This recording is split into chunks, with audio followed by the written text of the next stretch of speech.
How are you this morning?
How are you doing?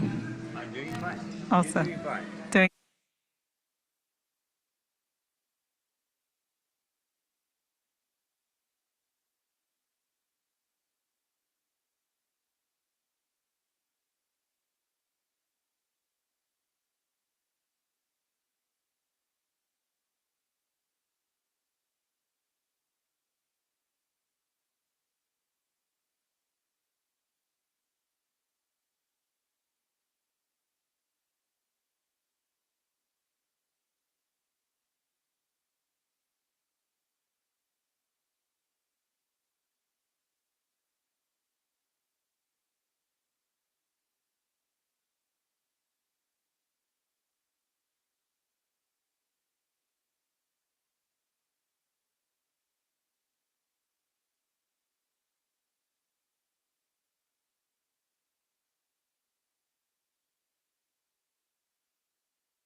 that will wear that dress. Oh, kiss me beneath the milky twilight. Lead me out on the moonlit floor. Lift your open hand, strike up the band and make the fireflies dance. Silver moon sparkling, so kiss me.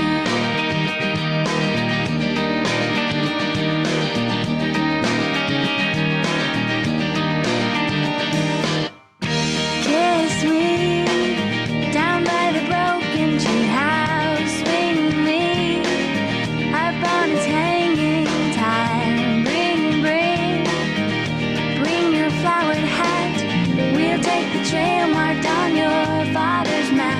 Oh, kiss me beneath the milky twilight. Lead me out on the moonlit floor. Lift your open hand, strike up the band and make the fireflies dance. Silver moon sparkling, so kiss me.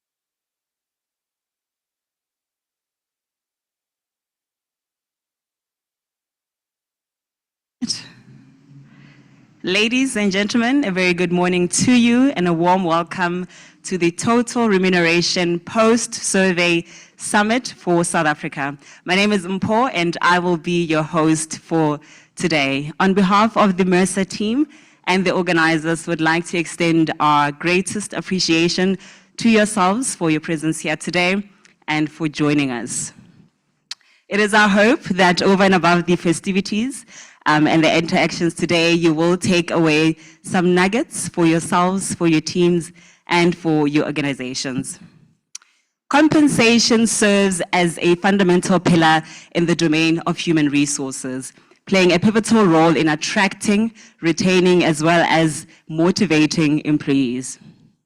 Effective compensation strategies really are crucial when we are looking to align employee performance to organizational growth, success, and goals. It is with this view that we are gathered here today, really to help us understand, unpack, how does data and market trends inform the way we compensate and the way we reward our employees. We've invited the best of the best in the industry to come and help us navigate this very important and necessary conversation. Within our midst, we have Khanyisa Pika, who is the Vice President of the Credit Portfolio Risk Measurement function at one of the leading banks in South Africa. Nicole Mullins, who is the President of the South African Rewards Association. We have Sandra Villas, who is partner at Oliver Wyman's. Kelecho Chilwane, who is the leader for Product Solution, Mercer Africa. Refilo Nsangase, who is an associate consultant at Mercer and market leader for South Africa. We have Lizette Harris in the room, who is product lead for Mercer Africa, and Mahmoud Giza, who is the Mercer IMEA leader. I do note that we have included, as part of your packages, a leaflet where we broadly expand on the profiles of our speakers, and I encourage you to just glance through them and see some of the amazing contributions that they've made to the industry.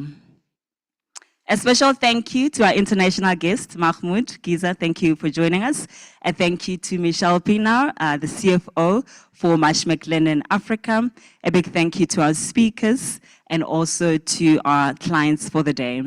I know that we have colleagues and clients joining us online via Zoom, so I want to acknowledge your presence and attendance here today as well.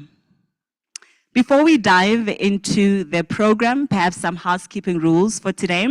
The smoking area is on the 3rd floor, close to the pool area. The ladies and gents room are on the left towards the end of the venue. And I'd like to request that we please switch off our cell phones, or at least put them on silence. We are obviously broadcasting online, and it may disturb the signal. Perhaps a glance through the agenda for today. We'll kickstart with welcome and introductions from Lizette, followed by Kanyisa, who will deliver the overview of the SA market landscape and economic outlook. We'll then move over to Nicole Mullins, who will take us through the nitty-gritties of the pay equity and pay transparency legal framework.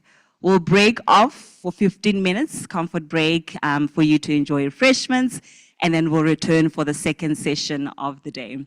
To kickstart the second session of the day, Sandra will talk to us about navigating, organizational long-term sustainability. We have Mahmoud Giza, who will deliver our closing remarks, and then we'll break off for lunch.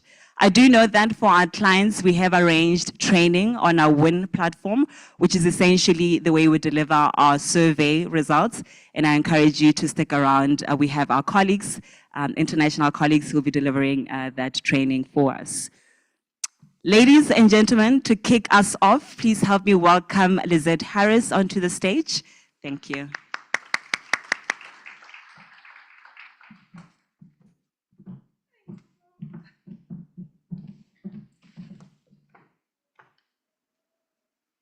Good morning, everyone. It's just so nice to be here in person and to see you all. And a very, very warm welcome to every single one of you. It's rare, oh, she's taller than me. It's a pleasure to see such familiar faces. We've been in the industry for so long, so there's some nice familiar faces that I'm seeing in the room. And there's some new ones that I haven't met. And if you know me, I like making friends. So I'm looking forward to actually meeting you in person throughout the day. In today's session, really, as Paul said, we are unpacking our results of our survey.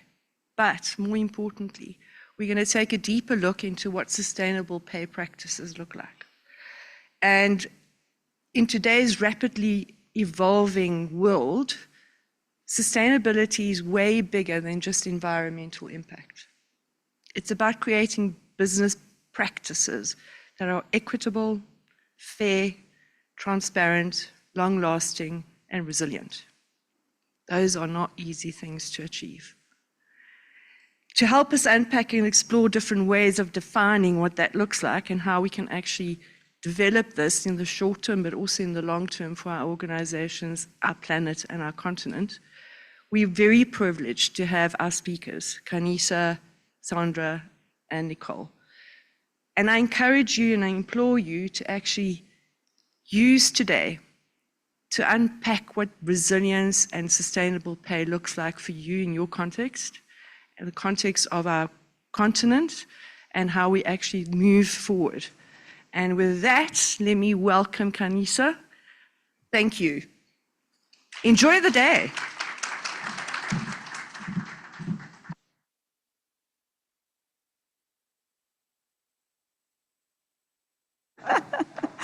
Good morning, everyone.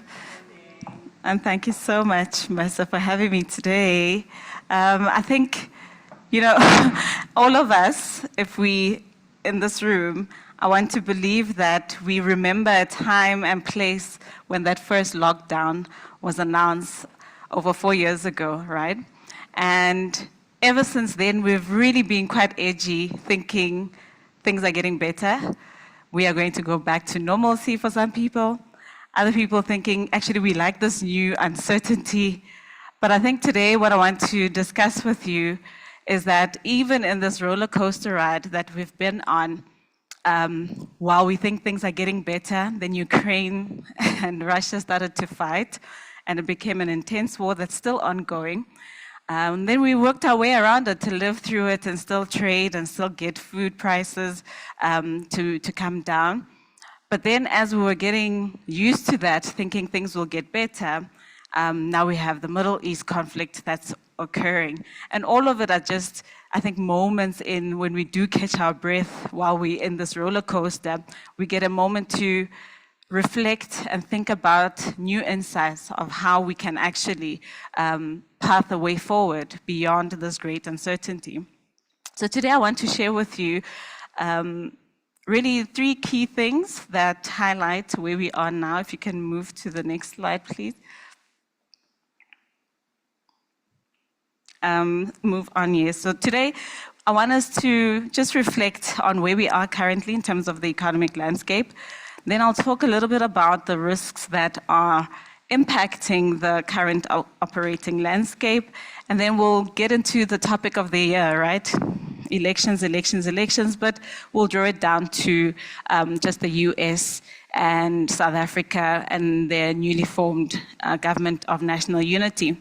Then I want to talk about how that translates into the cost of, I didn't see it because I was nervous when I came here. Thank you. And then we'll talk about what the outlook is, where we are. And I think in just a few days or in the coming week, we'll see the IMF actually send out their updated global outlook. But we'll talk about where we are currently, and then we'll do the cost of living. Obviously, all the macro environment and activity that has been happening, or the developments, have had an impact on the cost of living and how that has evolved, how consumers and some governments are responding to support individuals. And then we'll have to then discuss about a path, almost like a new way forward.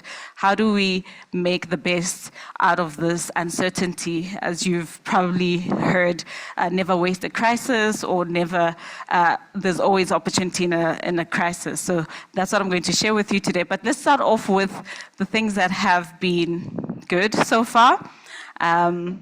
You know, we've had better than expected growth. I think when we started the year, many economists thought the US was going to get into a recession, but in fact, they performed better than expected. The labor market showed some resilience over time, and we saw that kind of translate into this. We're not weakening, but we're still positive, but not at great levels.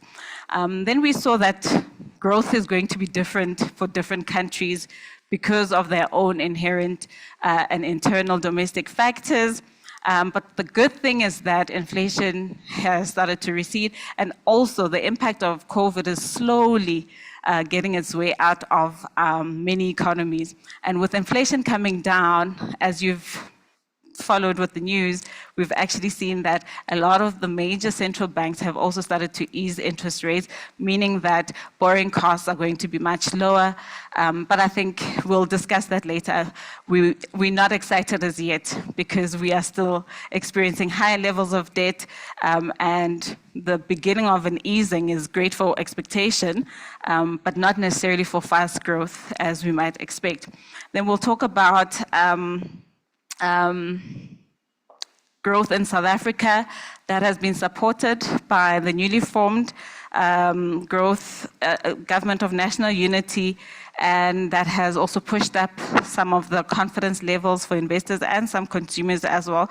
And we've seen an improvement in our electricity supply, which is very positive for investment opportunities. Things that are not so great. It's good that economies are growing, but it's not great that we're not all growing at the same pace.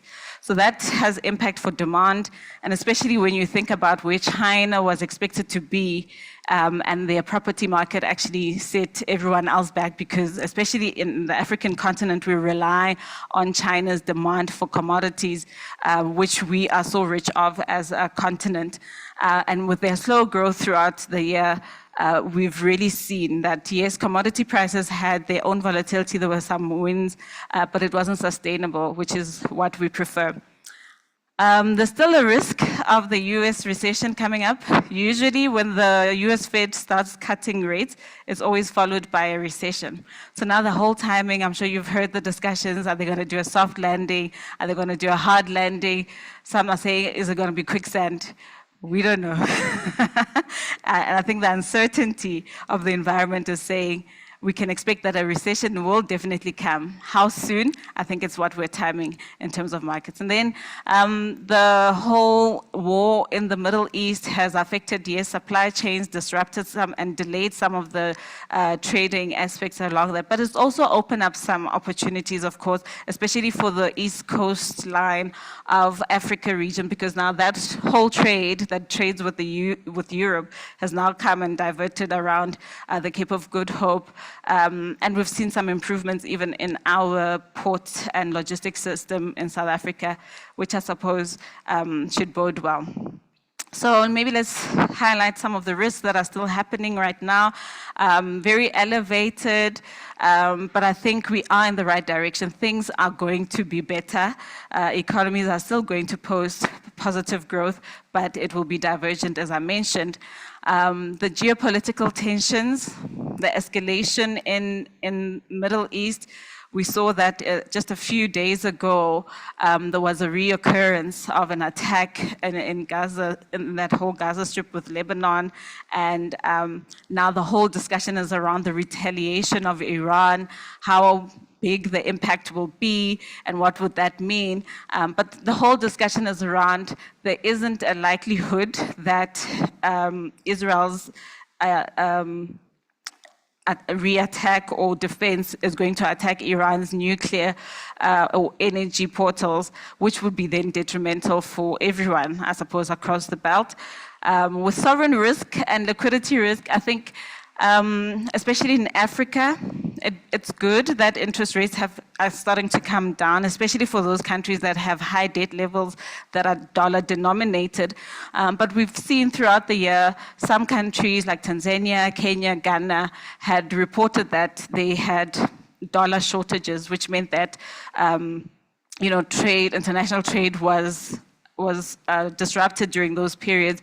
And you would think that, governments would want to maintain an economy that can sustain international foreign and attract international foreign investment. Consumer stress, it has been different across different nations. And the US, I think they had excessive COVID savings that have now actually started to deplete, and I think that's where we're starting to see that their unemployment rate is starting to tick up, meaning that we can expect usually the SAM rule index that they follow, which follows the amount of, which I'll share now, vacancies that are available in the economy, that has now started to come down, meaning that more people are starting to be unemployed, and that may actually lead to a US recession sooner than later. If you think about moderate growth in the US and China, I think I've touched on that. The elections in South Africa have somewhat given us a positive sentiment, and we really hope it stays that way, that we can maintain our growth prospects, because that unity also supports the reform agenda that will help South Africa expand, hopefully faster in the next decade or so. Climate risk, I think weather challenges and change in patterns are across the globe. And we've seen, particularly in Africa, the drought in Zambia that set back some of the trade there and caused food shortages. And subsequent to that, it affected their electricity, because some of their electricity is generated by hydro, and it was quite intense for them. We've seen some floods here in South Africa as well that escalated, and we even had snow in spring. So these days, nothing will surprise us, but it's really about how do we position ourselves to understand that these challenges are there, they're elevated. Are we well equipped to be able to manage them and mitigate? And then in terms of AI, there's whole sorts, right? There's the positive and the negative.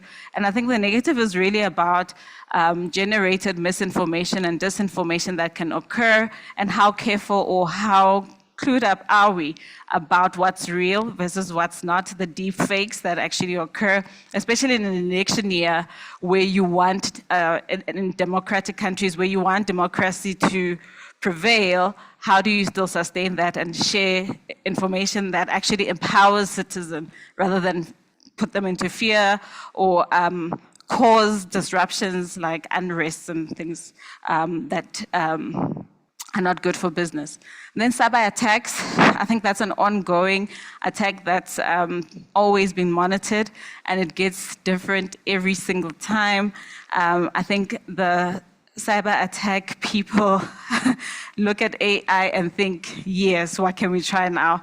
And so as a business, how do we, as business people and individuals, how do we protect our own information? How do we protect our systems that we're able to mitigate against all of that? So let's get into the detail of what we're sharing today. So in the US, we have seen the ultimate race, right? And it's really tight. When I submitted these for production, it was still Kamala Harris who was leading.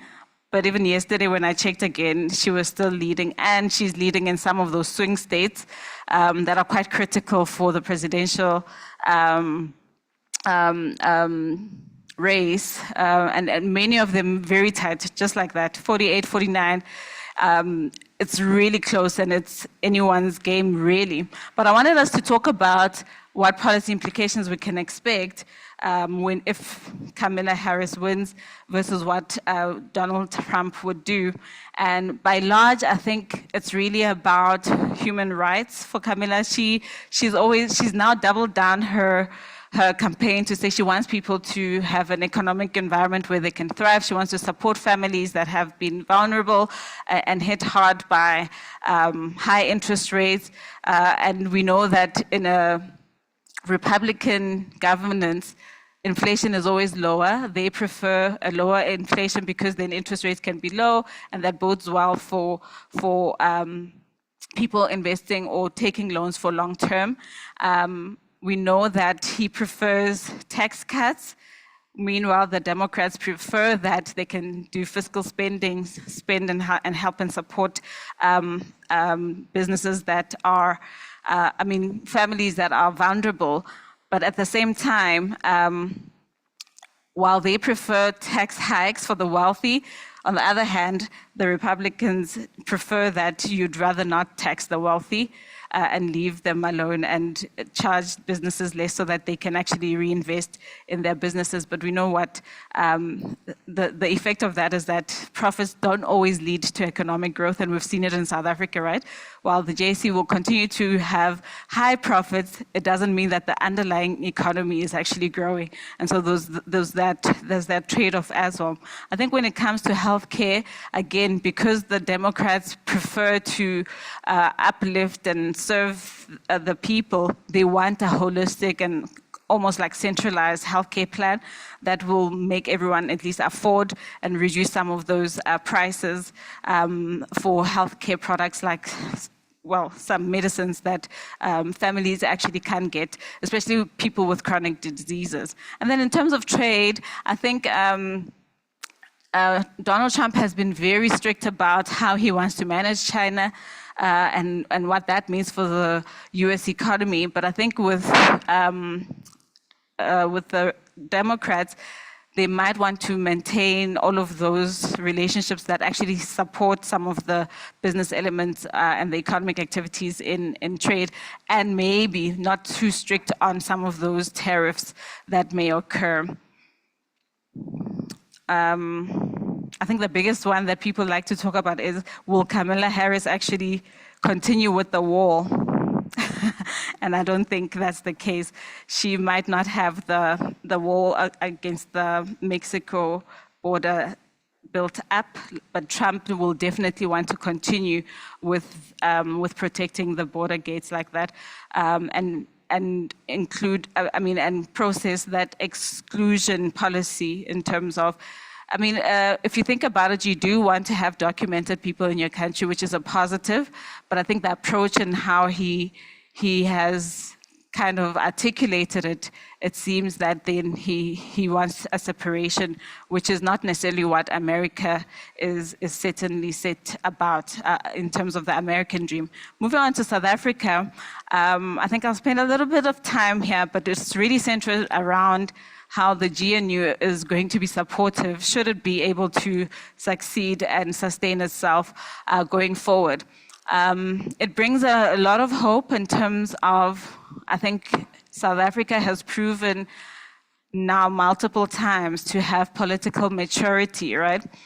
In a time where everyone had expected, I mean, some of our polls, which are very accurate, the CSIR election poll was actually spot on how the ANC was going to lose its majority. And then there were a whole lot of a media sensation about what would happen if the ANC would lose. And there was fear-mongering as well that, oh my gosh, we might be going back to a disaster state. It's going to be an instability. What happened in July 2021, we're going to see a lot of looting and all of that. But I think we saw, surprisingly and pleasantly, political maturity that showed that South Africa actually can work together with opposing sides. Doesn't mean that you have to be in conflict. And so what the GNU has now supported is that they definitely want to see South Africa growing. As much as the reforms will continue, it does take a little bit of time to see an aggressive response in economic activity and foreign investment. I mean, if you think about the last decade, South Africa used to have foreign investments of double digits. And in the last decade, our investments have literally been less than 10% on a year-on-year basis. And what that means is that you're not able to invest in your economy, or businesses are not trusting that the environment they are operating in is conducive enough for them to yield the returns that they expect. And that has set us back quite drastically. And we saw that in terms of our infrastructure and how that was impeded. We saw how the lack of confidence in our policy, in our politics rather, because of crime and corruption, actually deteriorated some of the efforts of our SOEs. But I think when we look ahead of what this GNU can do for us is that now we've seen an improvement in the ESCOM and its processes. We've seen load shedding being reduced. And some of that, it's really just managing your unplanned outages and also knowing when to get your diesel versus your coal for generation and be able to open up that value chain. And part of it has been shared as well to say there was a lot of internal back and forth in terms of not trusting leadership, people doing their own thing, working in silos, which affected the performance of our energy supply. And in terms of the transport and logistics, I think they've made great strides. South Africa has in the past put itself in many interesting logistic contracts that they couldn't necessarily get out of. But it's good that now we're seeing a level of improvement, especially in rail, as well as our road systems. And that infrastructure is improving, and also for our port bays that are also helping with that international trade, especially the busy ones along the coastal regions. What it aims to do, because we know South Africa has a structural unemployment rate that requires a change in education and upskilling, which I think is what we probably don't invest in. If you look at what the national budget this year said in February, it stated that less than 50 billion was set aside for research and development. And what that means is that you're not getting the great ideas expanded fast enough. So if you think about how South Africa likes to celebrate people who have now lived abroad and have huge successes, one of Elon Musk's companies actually is 3 times the GDP of SA. And if you think about how other countries actually invest in their talent and people with high IQs and creativity and technology, how they invest in them. The likes of China are doing it, and you'll see, China has been doing it, but India has also started to increase their R&D investment, and you're starting to see how that accelerates their industrialization, and they're able to now be saying, we are going to be the next China. And South Africa hasn't seemed to be able to hone in to say, what is it exactly that we can say we can produce for the world, apart from having a sophisticated automotive industry that has been able to produce luxury cars that go abroad. We haven't said, like, say, for example, Taiwan, and you will recall this, during the lockdown, if you had ordered a cell phone or a laptop, it took forever to be delivered because those chips were not available anywhere. And that's a small thing, right? You don't have to be selling the whole car. You just sell the blue chip, and they won't be able to connect Bluetooth or whatever it is to the car, and people will wait on you to say, we want your product. And I feel like South Africa needs to think about what exactly, other than intellect, and which is what we export a lot, there's a lot more that we can help in terms of addressing our unemployment issues. And so that is set to create about a million jobs over the next decade or so. And we know that really what we need to do is improve on the 27 million people that are unemployed, depending on government. Not that they're not able to work, they just don't have the right skills to fit the economy and where we're going. And then obviously the change in sentiment is positive for what we're trying to achieve. We want to attract investment. We want to also fix things that are broken, our infrastructure, and also then if we compare ourselves to the nations that we like to partner with, the BRIC nations, we're really, really a small player in those industries. And for us to learn from them should be able to give us an opportunity to grow quicker and faster.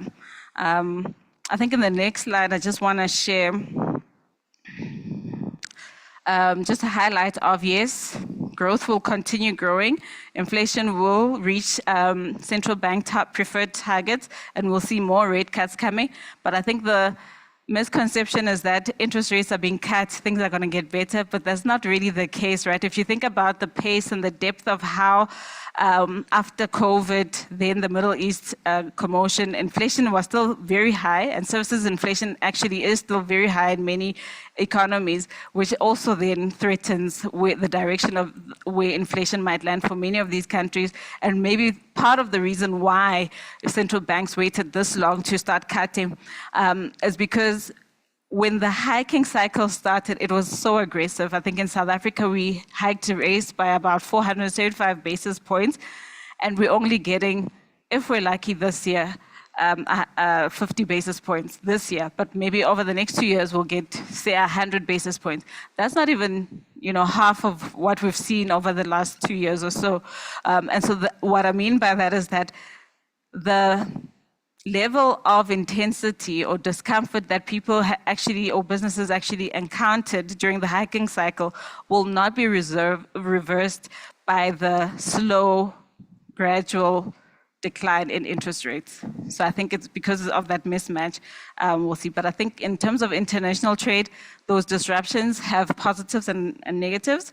That's the slide at the bottom. And it's good that people are now able to trade through the Cape of Good Hope while the Suez Canal remains congested. But because of the volatility of the conflict in the Middle East, it does tend to pick up as well. So I think if you compare from April, the congestion has now dropped by 65%, whereas it had actually dropped by 85% at the start of the Middle East conflict. So I think just for interest, and I think maybe this slide I prepared for myself more than you, but it's really for us to think about a US recession is imminent. They are in a cutting cycle. We can expect it.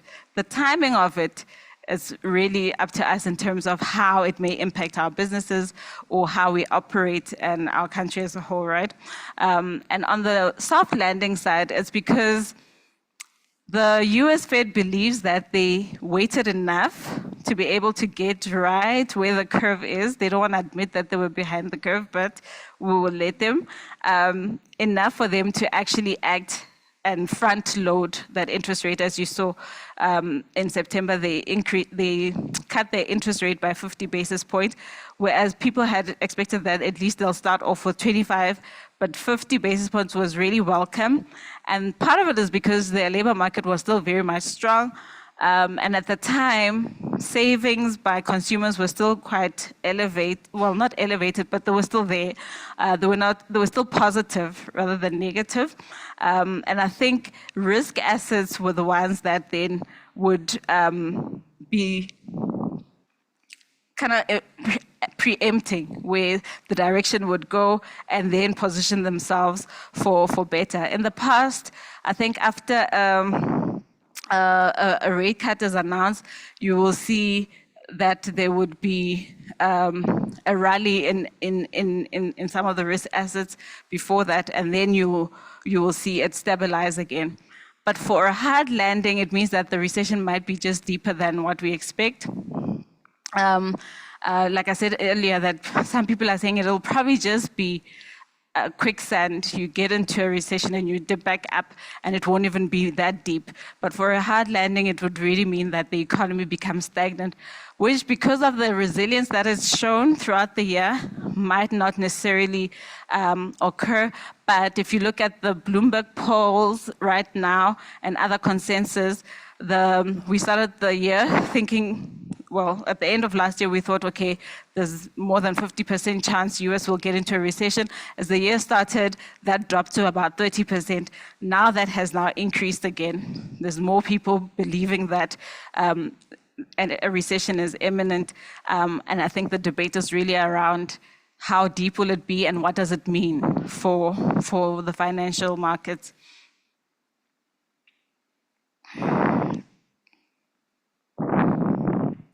So what has made the US consumer quite strong?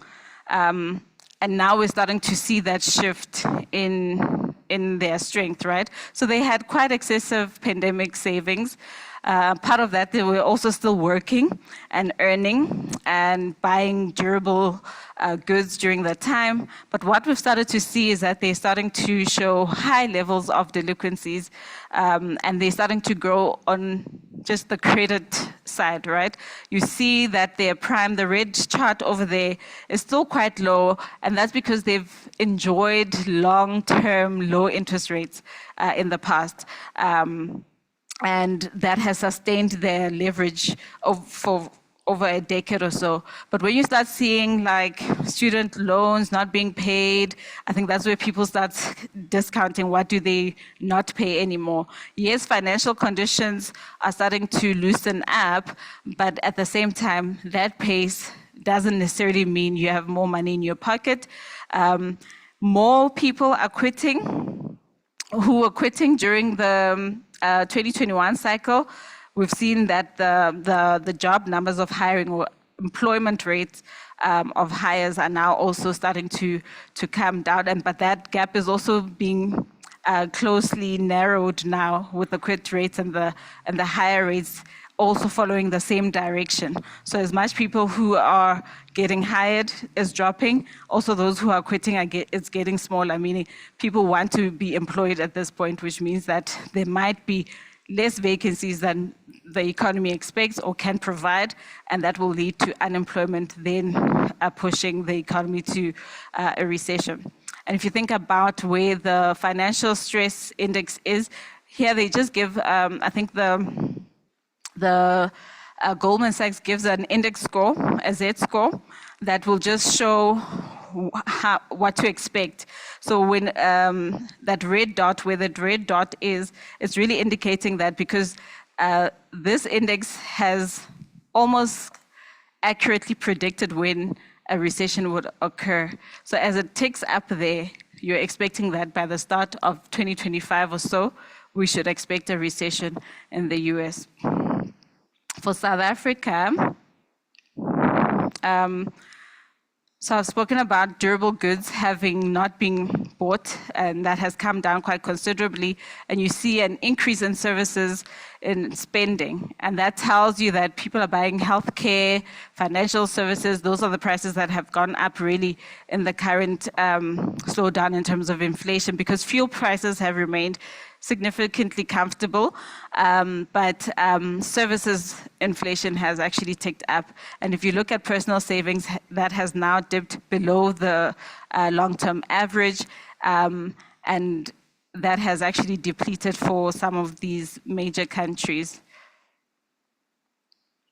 So just overall, maybe let's discuss this one more comprehensively. How have people actually responded to high interest rates over the past few years? We saw there was a change in how people started buying food. I think there was a trend even here in South Africa. People were now proud to buy no-name brands and not necessarily buy the expensive brands. How we saw businesses in fact also respond was to still give you the same quality of product, but reduce the grams of the milliliters and maintain the price level quite still at average. Some loyalty polls showed that people actually changed their minds about brands that they really trusted in the past.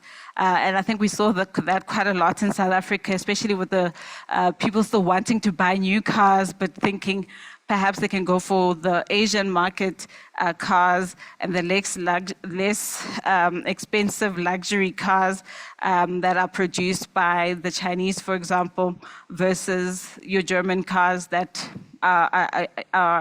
usually come with status and class. And what you will have noticed is that I think recently Mercedes-Benz said they would be retrenching because their C-class sedan demand for it has actually also come down in the recent past. So that also tells you a shift of where demand is going. And usually vehicle sales is an indicator of what's in the pocket of consumers or businesses that are expanding.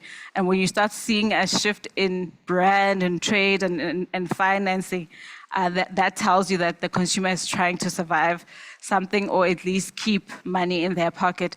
And then there's also been quite a significant decline in terms of the luxury market and annual growth.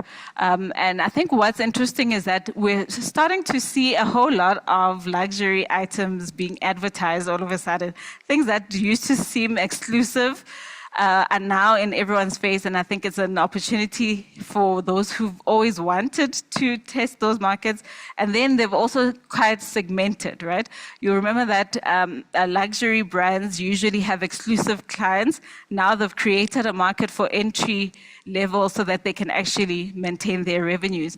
So it's really tough for almost everyone.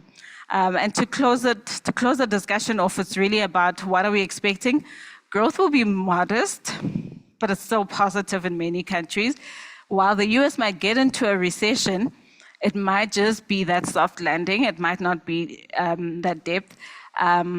China has recently fast-tracked its stimulus to support the property market, especially, and to manage the disinflation that has been going on there. And they've become more aggressive. I think a few weeks when they actually announced the stimulus, the markets rallied, they were excited. But then when they looked at the details, like, but what are they really saying? They want the economy to grow by 5%, but there was still no support for, especially the development level of the property market. And I think then with those news, we can expect that China will still try and be more robust, and that will bode well for commodities, especially for the African region, which is resource intensive. And also with the shift, right, with the renewable energies coming in, some of the copper demand will probably lift up as we go.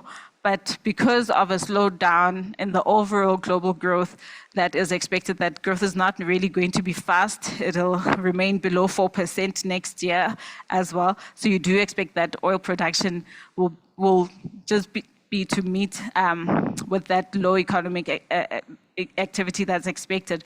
So Brent crude prices should still remain quite favorable at low levels that they currently are at now. Inflation will continue to decline, and that means great news for sustained monetary policy easing.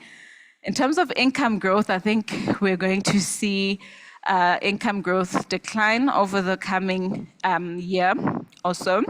especially for the fifth quintile, and perhaps it'll increase or stay the same really for those in the low income range, and those at the bottom are the ones that might have to contend with inflation, the lagged effect of inflation, and try to increase or at least level up their ability to afford the current environment. But overall, income growth is expected to decline in the next year. And so what can we expect in terms of what to do with this information, right? So I think our biggest asset or currency is going to be creativity. And AI has the opportunity or the ability to enhance that for businesses, for individuals as well. How you set yourself apart from the other candidate or the other business, it's really how innovative you're going to be. And it depends on where you are on the adoptive scale of technology trends. If you're still in the frontier, you could possibly learn from others and help fast track your creativity, your innovation in your business. But I think it's the early adopters that usually get the benefit of the long run benefits of entering into a technology space fully and quickly. But it has the ability to, if maintained and sustained and invested in, to scale up a business or productivity of a person. The sectors that I've listed there, this was their average growth towards 2023. And some of their CAGR expectations in terms of investment and growth that is expected to, from say 2024 to 2030, is quite massive. And I think we mustn't underestimate what the pandemic actually brought for some of these sectors, especially in the medical field, because we started having things we didn't expect in this country, PPE products, sanitizing things, and I think that bodes well for how South Africans can also try and be more industrial in the efforts that they do. Semiconductors, I think, will continue to be a profitable tool, especially for those countries that manufacture inputs for cars, machines, and all other devices that actually require that. So I think there's great opportunity across many of our sectors. The ones that might not win in this season or that might need more investment in how things change, you'll notice that print media has struggled to carry the ride of digital media. And because people generally now their attention span. I heard people the other day saying, "Oh, I don't watch those 3-minute videos on TikTok." I'm like, yo, now we can't even watch a 3-minute video. Can you imagine what people have to do to catch your attention for just 1 minute? So how you innovate is really going to set you apart. And this is my parting side to say, with all the uncertainty that's happening, there are opportunities out there. They may be selective, and with mostly the global economy is going to be positive, but not robust as we would like to expect.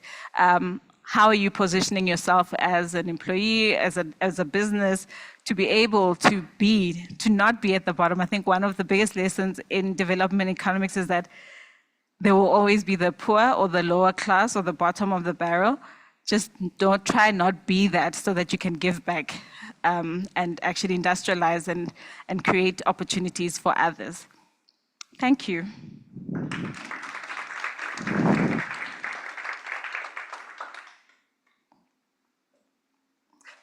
Should I take questions or, okay. So if you have questions, I'm happy for us to discuss. It looks like we still have time. Hopefully I didn't depress you a lot, but there is really great hope, especially in the country. There is some efforts to make our economy function better, and we just need to be supportive and trust, right? And by trust, I mean invest in the industries that we really believe in. Okay. Thank you, Mpo.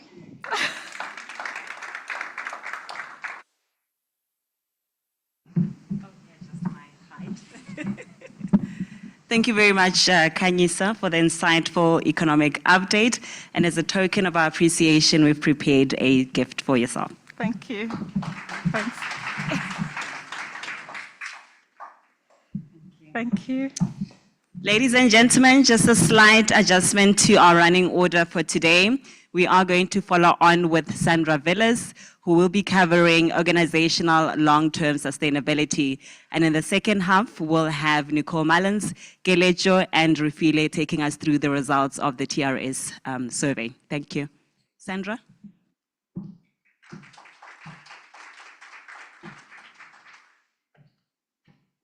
Hi, thank you. Good morning, everyone. Have I got a clicker?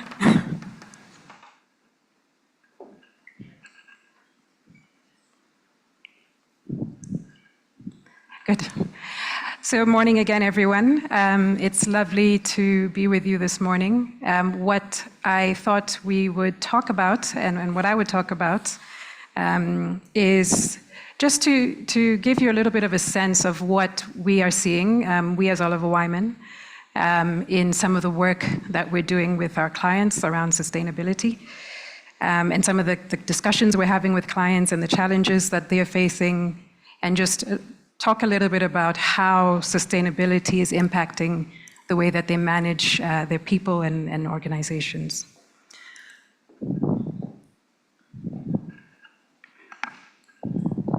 Good. So what actually am I talking about in terms of sustainability? So really what I'm talking about is the ability of organizations, businesses, to continue to do what they are doing for a long period of time, and to continue to be in business. So it's really a kind of, I'm really trying to pitch this in terms of kind of quite a broad concept of sustainability. Nowadays, a lot of us know about ESG, right? And sometimes the pendulum swings somewhat, so sometimes it's a bit of a dirty word. And I think we are in a moment where it's not so fashionable to talk about ESG. In fact, I think we're kind of using the word sustainability more now, particularly in the investment industry. But there's really important context if we think about where we've been over the last few decades and the way that we manage companies. It's been quite a journey. So a few decades ago, we focused significantly, and it's still the case to some extent, but it's changing. But we focused significantly on what's the bottom line. The organization or the company as a sort of economic production unit, right? What does the cash flow say? What does the income statement and the balance sheet say? And kind of, yeah, what is that profit? And the world is changing. So now there's a lot more expectations of companies from a larger set of stakeholders, whether it's your staff, it's your customers, it's the regulator, it's the general public. So there's just a lot to keep up with. And this is also happening at a time when technology and the digital transformation, so companies are, and people are contending with all of that. We had a discussion around the opportunity around AI and the kind of the innovation. So, and these are quite serious issues because, and we've seen examples of how that can lead you to lose a license to operate or cause major reputational damage. Just in the last, couple of months in South Africa, a couple of major listed institutions have come under fire for lack of transformation, for example. So all this is kind of, it's all wrapped together. And I think it's important that we acknowledge that there is this kind of almost like a major shift in time in terms of how we manage companies. And lots of us and lots of our clients are trying to contend with what they need to do, if they need to do something, how much they need to do, what spaces they need to do that in. And I think the other important context that we're seeing is in some of the conversations that we have with our clients, there's really a conversation around strategically whether they want to be on that ESG bus. With some people saying, well, I'll just be a fast follower. I'll just make sure that in my industry, whoever's leading the pack, I don't want that to be me, right? I'd rather make sure that I keep up with the pack. If people want to innovate and kind of go for it in the green economy, or the social economy, let them do that, and I will be a fast follower. I just won't be left behind. And so there's a lot of contending with what's the right strategic decision to make. And then even after doing that, you have to contend with the execution. So you can get it right on the strategy, but you can still get it wrong on execution. So it's quite a complex space. And I mean, we all remember, for example, the example of Kodak, which went out of business because they didn't foresee the digital camera, right? You don't want to get it wrong on the strategy side, but you can still get it wrong on execution, right? So it's quite a lot to contend with.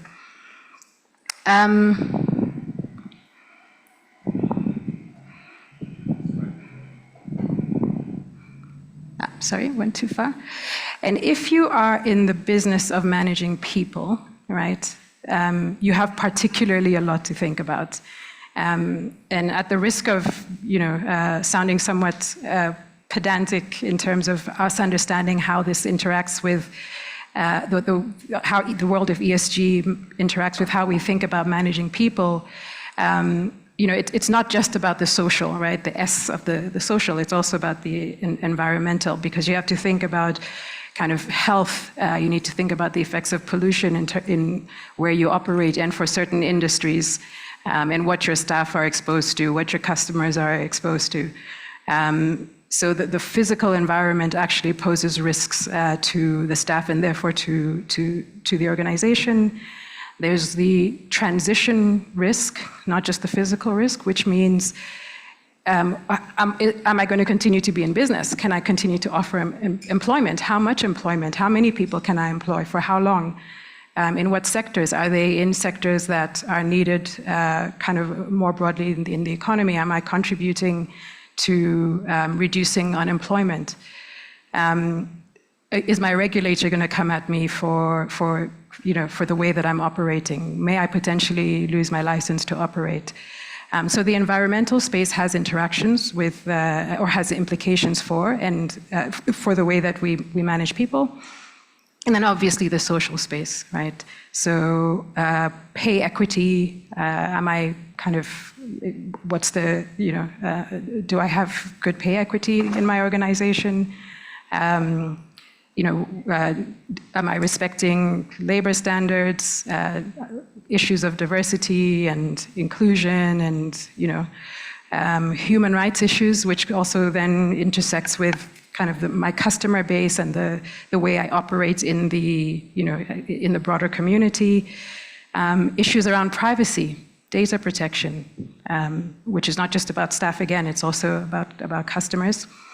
Health and safety, beyond sort of, issues like, pollution, it's actually in my working environment. So there's a huge host of issues that sit under the S as well, obviously, and then governance, corporate governance, issues around how I manage and govern the organization. So it's not just the implications of that whole host of ESG on how we manage people. It's also it's also how we manage people and the impact it has on our broad sustainability.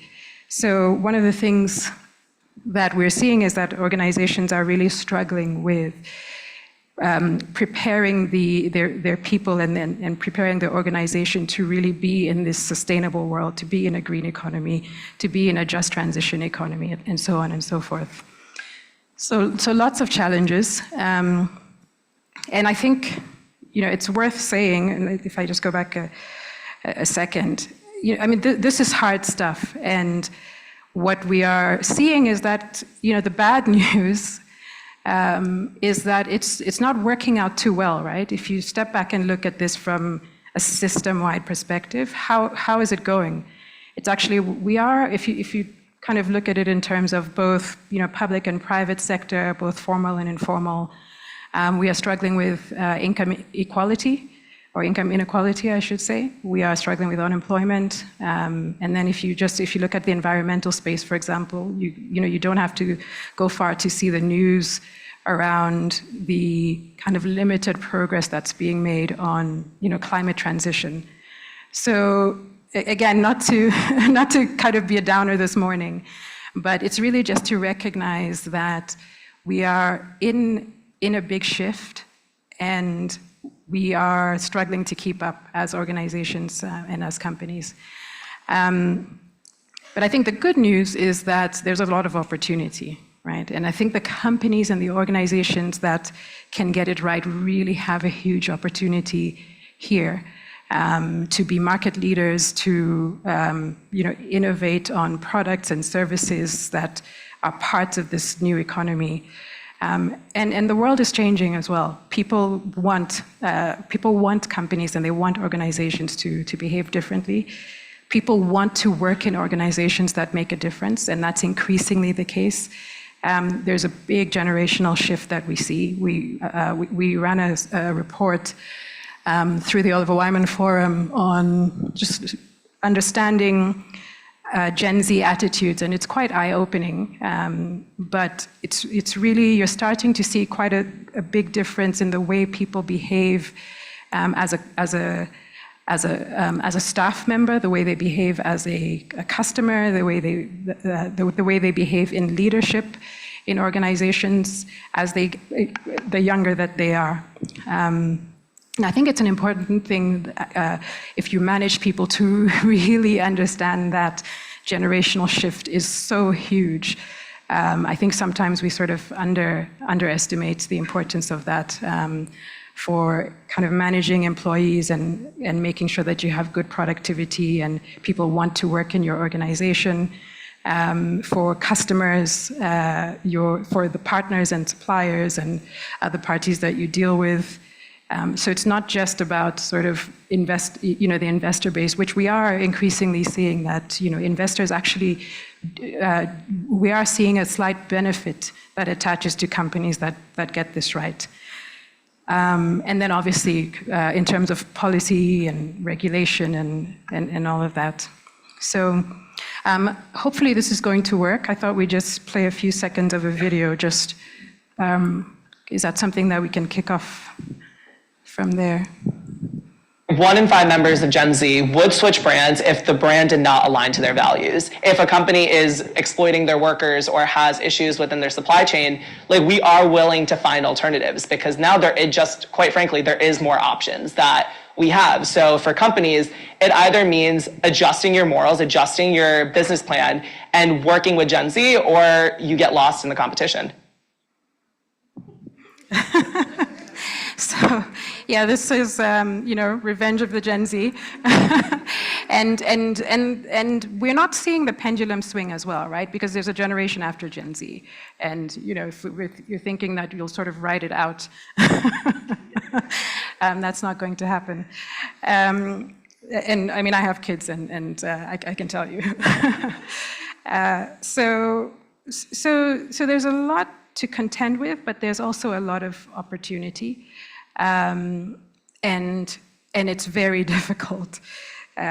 So just wanted to talk a little bit about some of the work that we're doing with clients and the challenges that they're facing.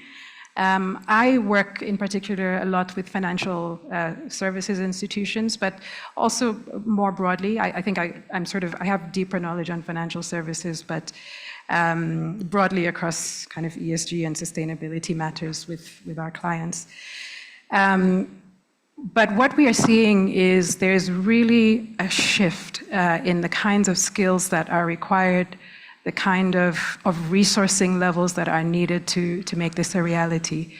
And there needs to be a lot of thought to where do you find people like that? How do you make people like that? How do you train them? The whole sort of area of learning and development. And how do you pay them? How do you keep them? and actually what do you pay them to do?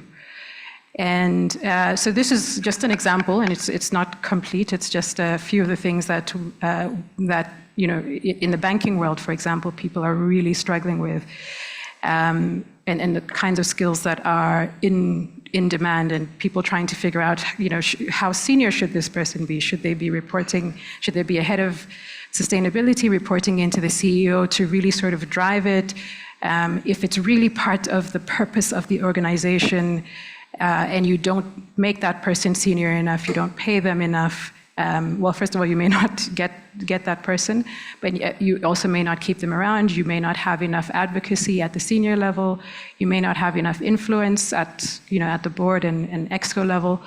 So, and that's where we're seeing a lot of questions around benchmarking and trying to get inside information on, where are the sustainability teams and what exactly are they doing and who makes the decision around whether or not the company is going to go into certain lines of business, sustainable business. What is the balance between CSR, corporate social responsibility, and actually embedding this in the business?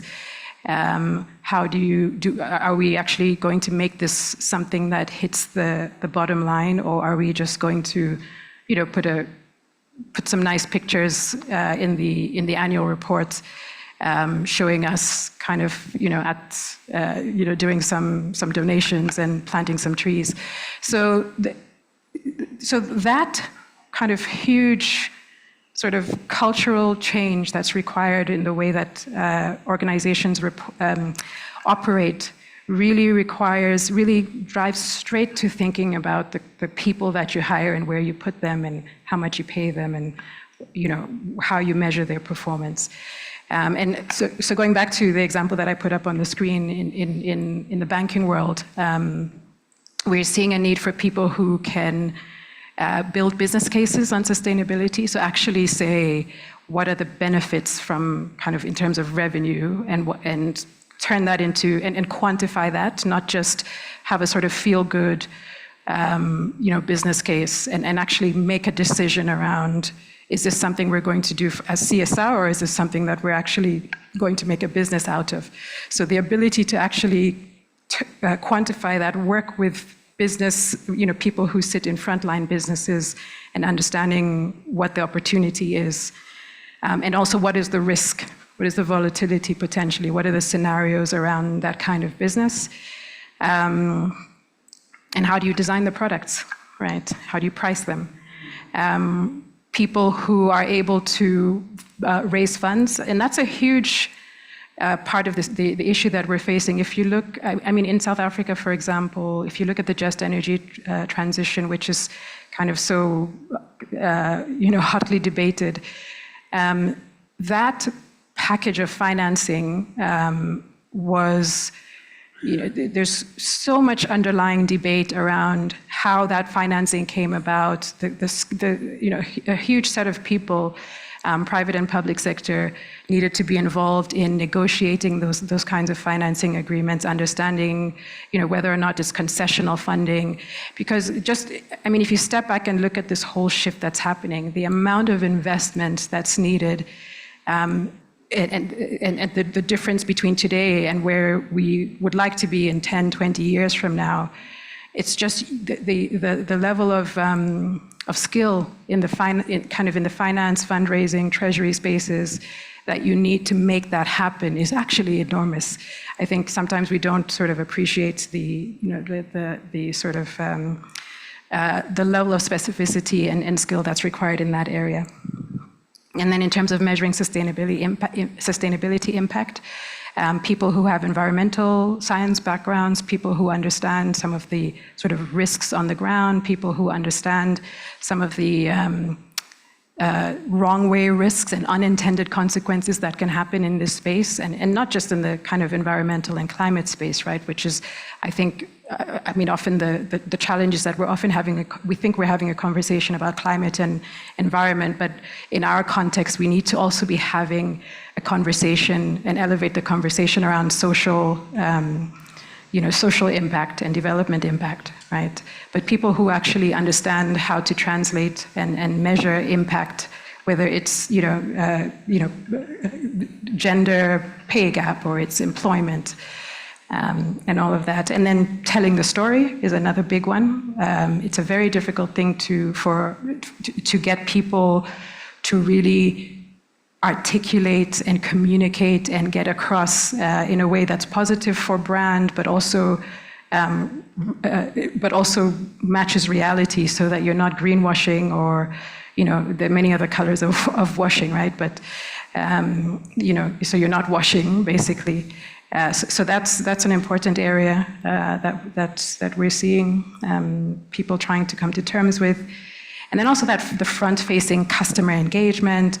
That is also an area of a lot of innovation that we're seeing. We're seeing people being hired to help design new products, but also to understand how to interact with customers, to get the kind of information that's needed to design the products and price the products and figure out what's the value proposition to the people that we serve, what's the value proposition to the community, etc. And sometimes that's requiring kind of quite a blend of skills and soft skills that are atypical in some of the businesses that we work with. And then change management, which, it's probably obvious, right? But the ability to actually shift thinking, and I'm sure many of you have heard the famous phrase, culture eats strategy for breakfast. And I really believe in that, because even if you kind of have made a commitment kind of at a senior level in an organization, the ability to shift the culture and to get it to be embedded in the way people actually operate and make decisions, it's so huge. And sometimes people would like to just cut that corner and say, we're not going to hire, like, why are we going to pay somebody to kind of go sit in an offsite and team build? And but sometimes it's like, that's actually the thing that you need to do first. And that's actually the thing you need to do to get everything right. Otherwise, everything is kind of a wasted cost or a wasted spend or a wasted effort. So yeah, this was just to share some of the challenges that we're seeing. And then, yeah, this was a vision test. Sorry about that. But I just wanted to give a bit of an example of how we are approaching it with some of our clients, which is to really think about this thing holistically. You actually need we've taken a programmatic approach in most places rather than kind of a sort of, spot, we need to come in and look at this specific area and kind of quite, technical pieces of work. But we've encouraged our clients to go with a sort of programmatic approach, have someone who coordinates across the organization, which in and of itself can be a very difficult thing to do, to have, the HR team connecting with the compliance team and the risk team and the finance team. All these people speak different languages. And so to even kind of, and it goes back to one of the challenges that I mentioned earlier, to be able to quantify and articulate what's the benefit that, to the bottom line of operating this way. An HR person might see it one way, and a finance person will just see, cost. But to be able to say, okay, as an organization, if you're the CFO, how do you present value the scenario of us not being in business in 10 years? How do you kind of value the ability to attract new people with different skills and to build out certain products and services which are key to our industry?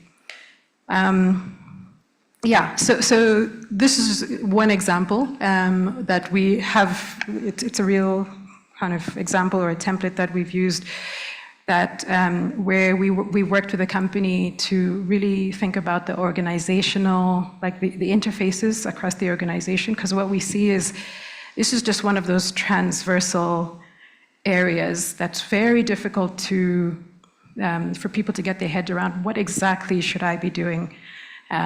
And what exactly should John in HR be doing? And what exactly should Jill in the frontline business be doing? And how senior do they need to be? How big of a team do they really need to have? Are there people that sit in this team that we can retrain? Are we going to have to pay them differently? How are we going to calculate their performance? So this is just an example that comes from the banking world around some of the different areas. And if you can't see it, which I'm sure you can't, but some of the teams would have been the sustainability department, which in many cases is actually becoming its own area, right? Frontline businesses, risk teams, strategy, finance, compliance, and starting to map out exactly what those people do. Because often what we find is there's just a lot of confusion. And people know that they don't have the resource, but they also are not sure what that means. Do they actually need to go and push for additional resourcing or additional skills or additional training? And we've helped in some cases to take it the next step further, which is actually creating new job descriptions for people. And sometimes it's roles that exist that need to be shifted. And sometimes it's having to go out into the market and kind of hire for new boxes and understand what basically where those boxes should sit and how you can find those people. And then there's a lot of work that we're doing around governance structure and just, committees, board, EXCO, kind of who reports to who. Some of that not so exciting work, but really you need that to underlie the whole move to sustainability. And then I will finish with just a framework that we're using. Again, this is really to make sure that people are thinking holistically, kind of across everything that needs to be done for the organization, to embed sustainability or purpose, which I think a lot of institutions are starting to use. And we've adapted it to different institutions, but kind of the basics are basically always remain the same. Some of the key issues are kind of making sure that you create the right structures and the right kind of, basically from a pure organizational design perspective, the kind of key processes are in place. So you've actually enumerated what are the processes that people need to be doing in your industry, in your organization. The governance, which for us actually also includes this kind of the alignment on strategy. So actually deciding and making a clear decision whether or not you want to be the fast follower, or you want to be the leading organization, or you want to be kind of hidden in the pack, which those are all strategic decisions. And as we mentioned earlier, sometimes you can actually lose the game at the strategy point. So it's not it's not an immaterial decision that helps you to direct the entire strategy around your people, whether you're going to actually be spending more on kind of training up people and hiring people and all of that. And then, some of the other tools like technology, data. We talked about change management, the need to kind of embed this, and then getting the culture right and getting people to behave accordingly. Issues around ways of working, and so on.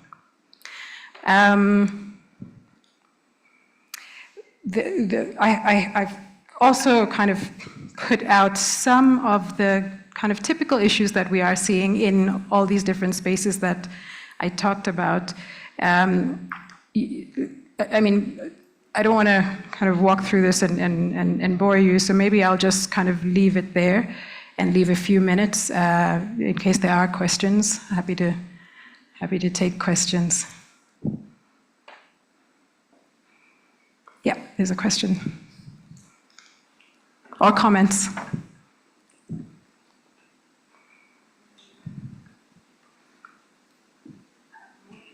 Morning. I can hear you, yeah, I can actually hear you. Thank you for the insightful presentation. I guess my quick question was around where resources should be placed in terms of ESG and sustainability. We see in a lot of corporations and organizations that sustainability will sometimes be tagged onto something else, investor relations and sustainability, strategy and sustainability, and it's never really seen as a standalone, area. Are we moving towards that, having it be a standalone on its own ESG and sustainability, its own department reporting directly to the group CEO, or are we going to see it more become decentralized and truly embedded in products and embedded in support functions, etc.? Thank you. It's a great question, and it's one that I think gets a lot of conversation and debate. I think what we've seen is sustainability start out typically embedded in something else. Well, maybe embedded is the wrong word, but you kind of get someone to sit within the risk space. We've seen a lot of that, at least in financial services, someone in risk or someone who is doing something else, like maybe corporate affairs, or is running the CSR side of things, and then it sort of gets tacked on. And I think what we've seen over time is a little bit of an elevation within the organization. So you're seeing a little bit more of chief sustainability officers who have EXCO representation. And then sometimes it's sort of the head of sustainability who, typically it's the head of sustainability because it's like, we're not going to put you on the EXCO, but you're important,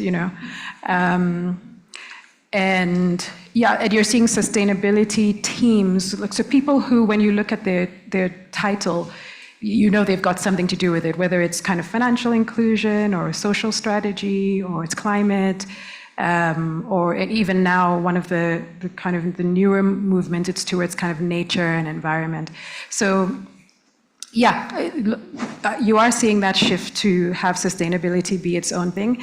And then I think longer term, what you're going to see is that some of that will now get absorbed into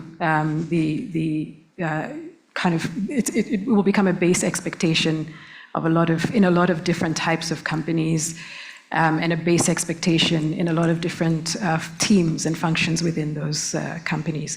I don't think it will happen across the board. That's my own prediction. I think there are some industries where you're looking at probably decades of, if you look at, for example, the mining industry and some of these really kind of industries where both the kind of the social and the environmental, spotlight is so huge. I don't think they will have the luxury of being able to integrate everything back in. You need to be able to see, a head of sustainability, and they may not call it sustainability, but that's my long-winded answer.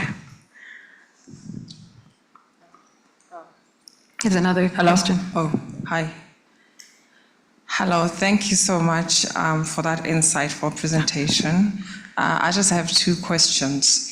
The first one relates to that video that you played. I think a lot of us have heard that a lot. I just want to know, how does that play out for your Gen Zs in a country like South Africa and many others, I guess, in the continent that have high unemployment rates? How? Because I imagine that in countries that are more developed with less unemployment rates, that it's probably easier for them to say, okay, I'm out of here.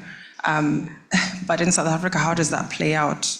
Because the unemployment rates are very high. And also, I imagine that the other generations probably do feel strongly about this. How do they normally respond?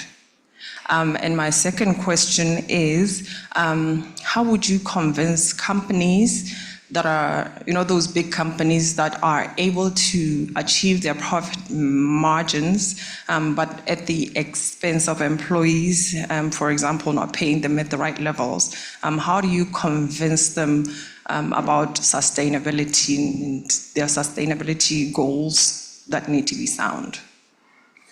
Yeah, okay, I'll try and remember because I have the memory of a goldfish. So, so let me take the first one, which was about Gen Z and what we see in terms of kind of the context of not having of having high unemployment and this Gen Z attitude that we're seeing globally. And what I should say is that study we did, so that's just a clip, but that study covered Africa, and we used a number of data points from a number of countries, and basically saw the same thing.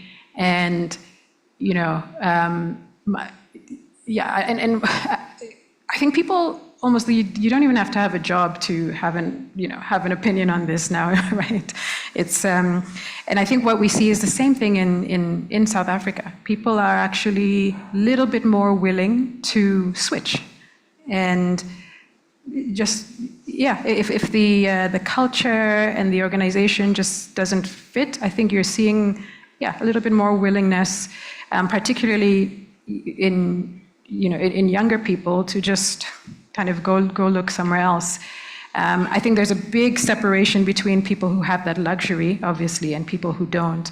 But I think with people who have that skill set, you see a lot of mobility within, their industry. So yeah, I think there is a limiting factor in effect, but it's still there in terms of the generational difference. And how do other generations respond? I think what we're seeing is that actually there's sort of a recognition of it. For example, if you look at most boards and executive teams are made up of older generations. You don't have a lot of Gen Zs in decision making, like real say-so, real decision making roles in organizations yet, and that's just the math of it. But I personally don't think that. I think sometimes it's recognized academically, but I don't think people are doing well to actually shift the strategy and understand that the labor force of my organization is largely going to be this set of people in a few years. My customer base is really going to be this set of people. They actually really don't like pollution and social injustice, and they really don't like it, So I'm not sure it has filtered through yet to, decision making and steering. And then the other question was around, sorry. Pardon? About companies and sustainability goals, and just because they're able to. How do you convince? It's a struggle, and we have a number of. So we've done a number of studies, and we look at a number of studies and show companies that, on average, for example, companies that are kind of scored higher on sustainability actually have higher kind of valuations, higher returns, and you're seeing that. That's happening. That's actually now not a sort of it's not a debate. When you run the numbers, that's what you see, even with the sort of pendulum swinging and the backlash that you see. And you still see kind of, there is an increase in people wanting to allocate investment towards companies that, that are able to get it right. I think the challenge comes in how much trade-off a company might be seen to be making. If you're kind of, not if you're not keeping the lights on and kind of pouring all your money into completely new areas and new ways of working, and kind of you're not keeping some balance with the shareholder, the kind of the bottom line, the finance approach. I think that is a challenge, but people do want to see some trade-off. I think you are seeing that. People do want to see that you're paying people properly, that you're kind of having a positive impact, you're creating impact. And as that clip showed, there's more visibility on it, and people will actually make decisions kind of increasingly on that basis, especially because sometimes it's not that you get rewarded for the positive, but you can get, hit for the negative, because that will get on social media, this fast. So, yeah. I think there was another question, and I think we've got a minute. Hi, Sandra. Hi.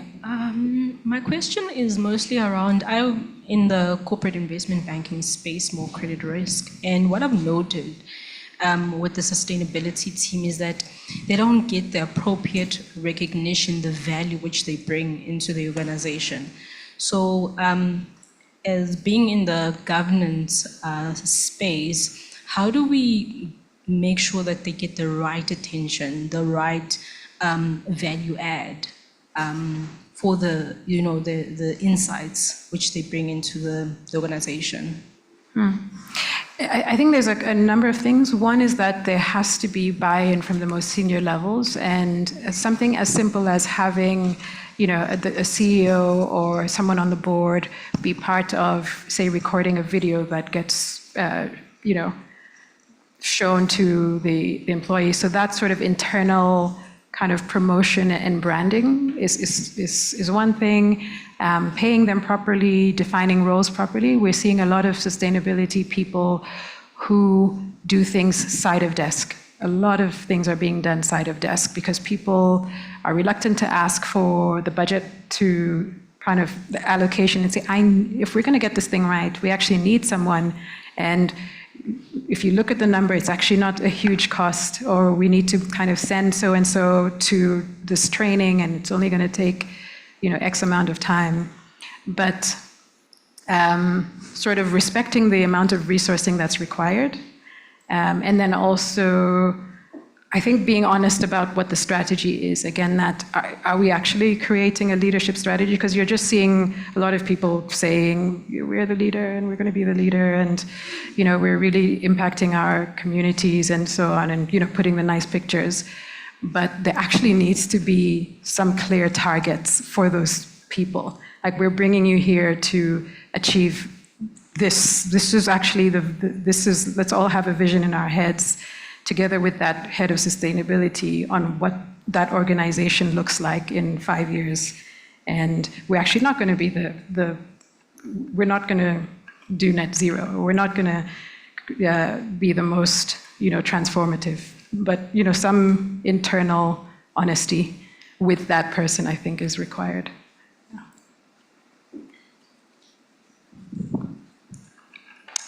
Thank you. Time's up.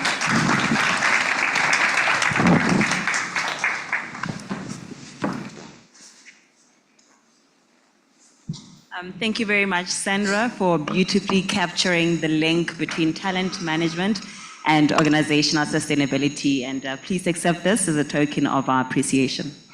Thank you. Thank you. All right.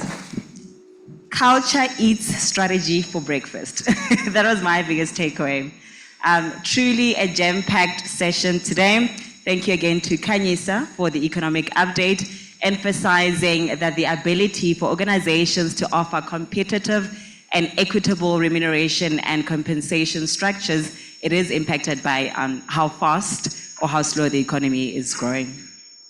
What we do know is that organizations who have solid and strong remuneration programs experience far less turnover within the organizations, but also see an enhanced and an increased employee engagement and satisfaction.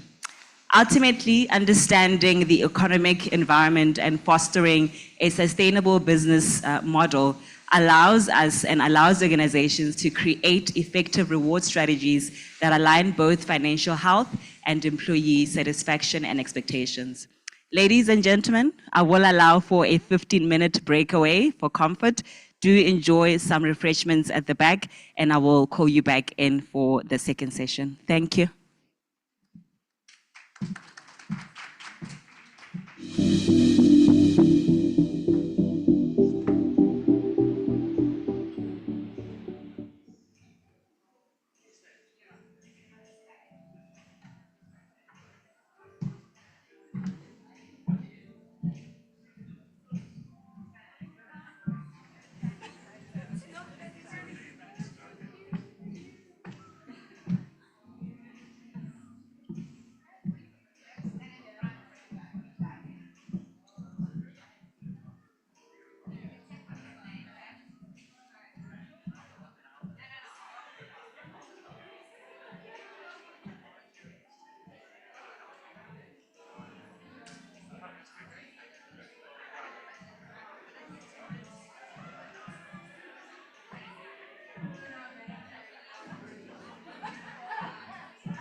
Have you mic'd him up?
One, two, three.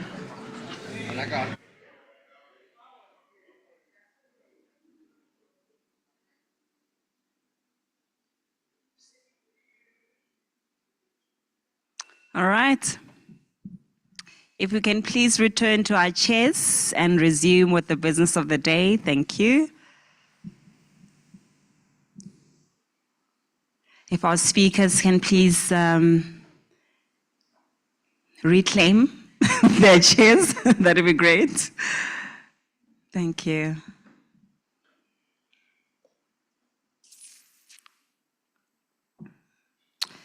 All right, I do trust that you're having the best time engaging, networking, and connecting with your industry peers and your colleagues. We are now moving towards or across to legal frameworks as it relates to pay and remuneration. Legal frameworks governing compensation play a crucial role in ensuring fair practices and really safeguarding the rights of our employees. The frameworks are designed to be or create a balance of power between employees and employers, thereby really, providing a structured approach to how we determine rewards and compensation. It goes without saying that HR professionals then must stay up to date with the ever-changing labor laws and the ever-changing legal trends. To help us navigate pay equity and pay transparency framework, please help me welcome onto the stage Nicole Mullins.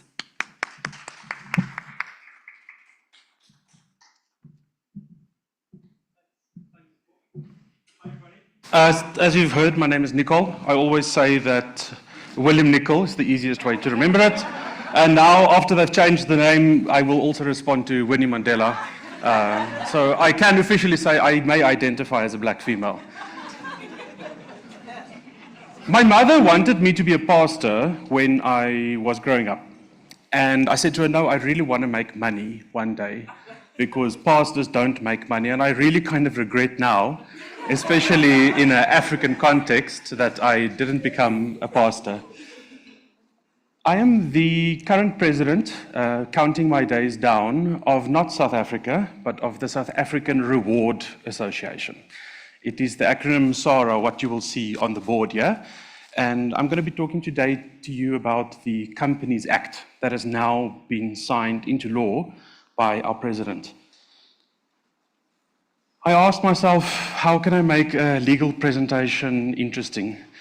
You can't. And if you don't comply with this legislation, there are no ramifications for you as an organization.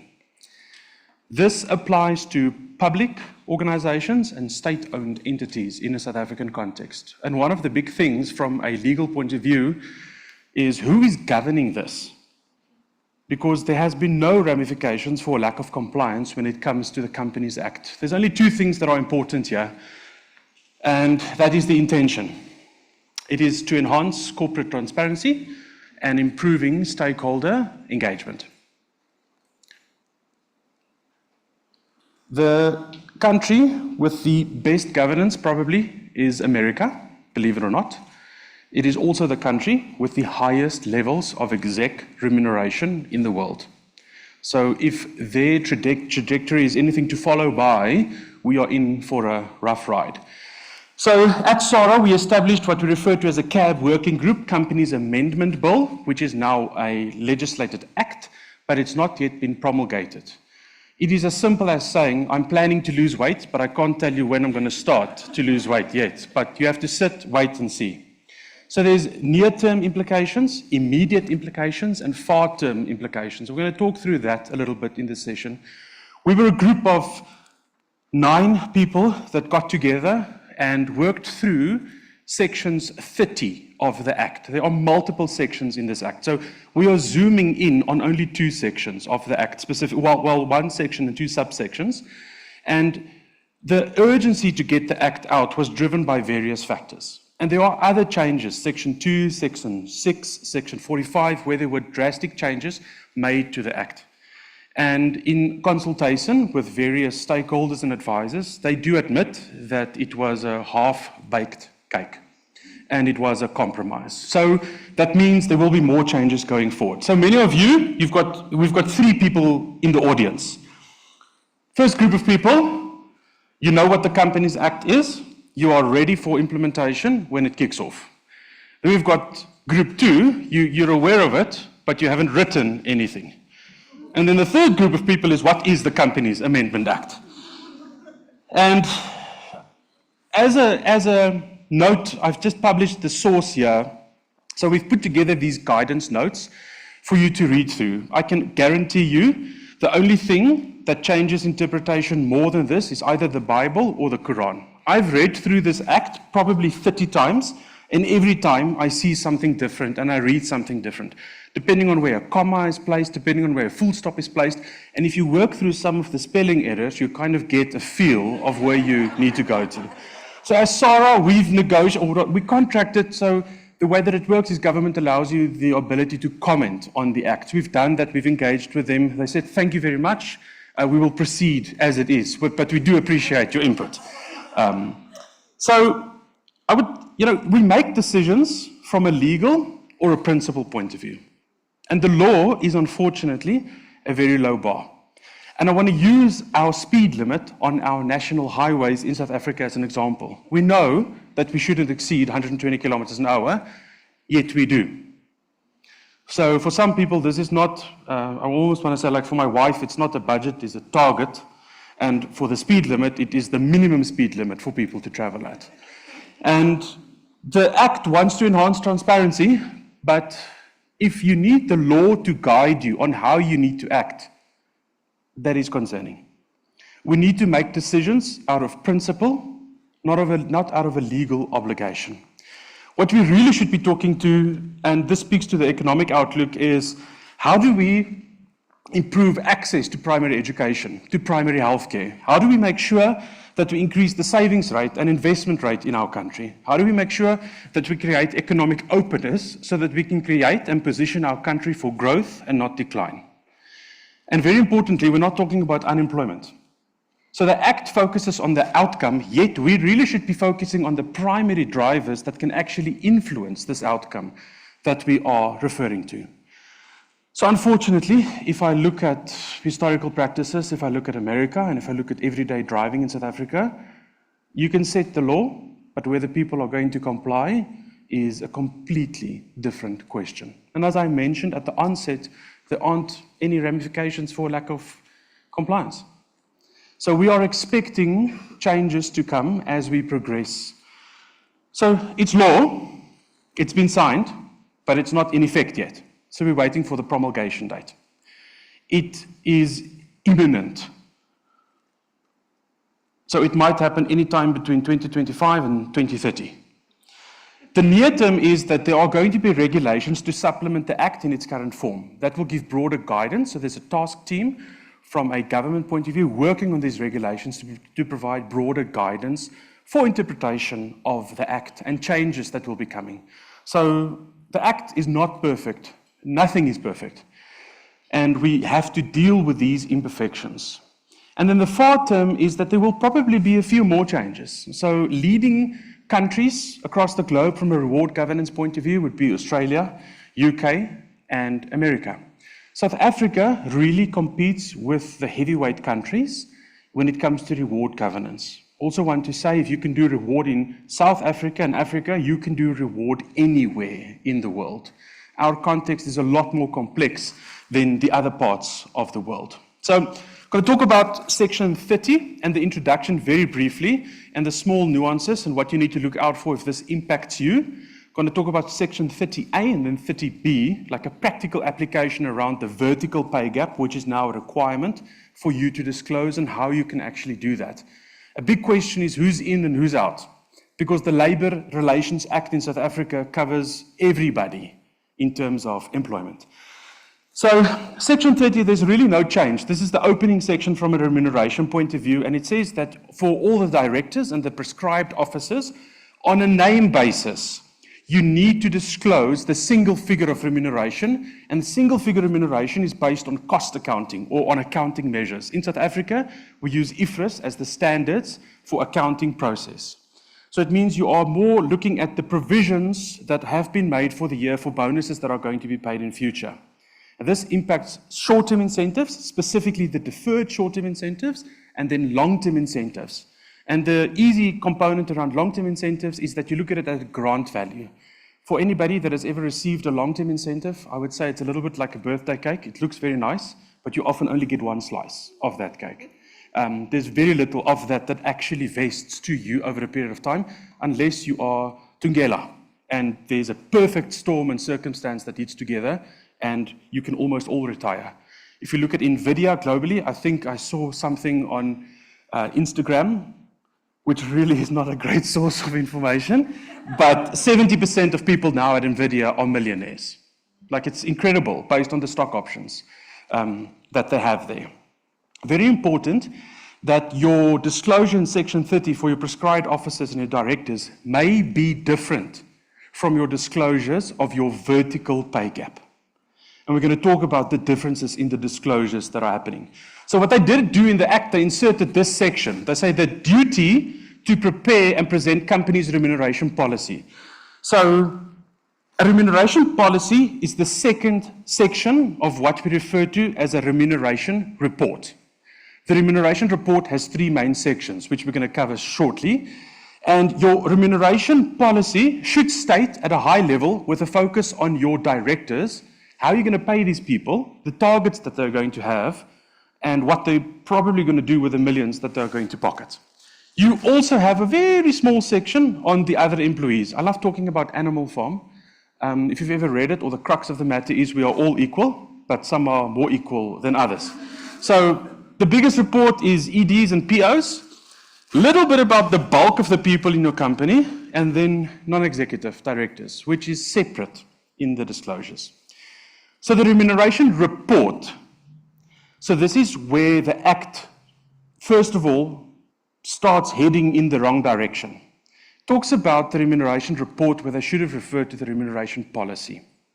So the remuneration report consists of three components: background statement, your remuneration policy, and then your implementation report. Background statement is a letter that you get corporate affairs to write for your Remco chair. He reads it briefly, he sees or she sees whether she agrees or disagrees with anything, and it gets published in your integrated report. The remuneration policy is forward-looking. This is your strategic component to reward management. Here you are setting the rules of the game. What companies want is the flexibility of an elastic band. What shareholder wants is the flexibility of a steel rod.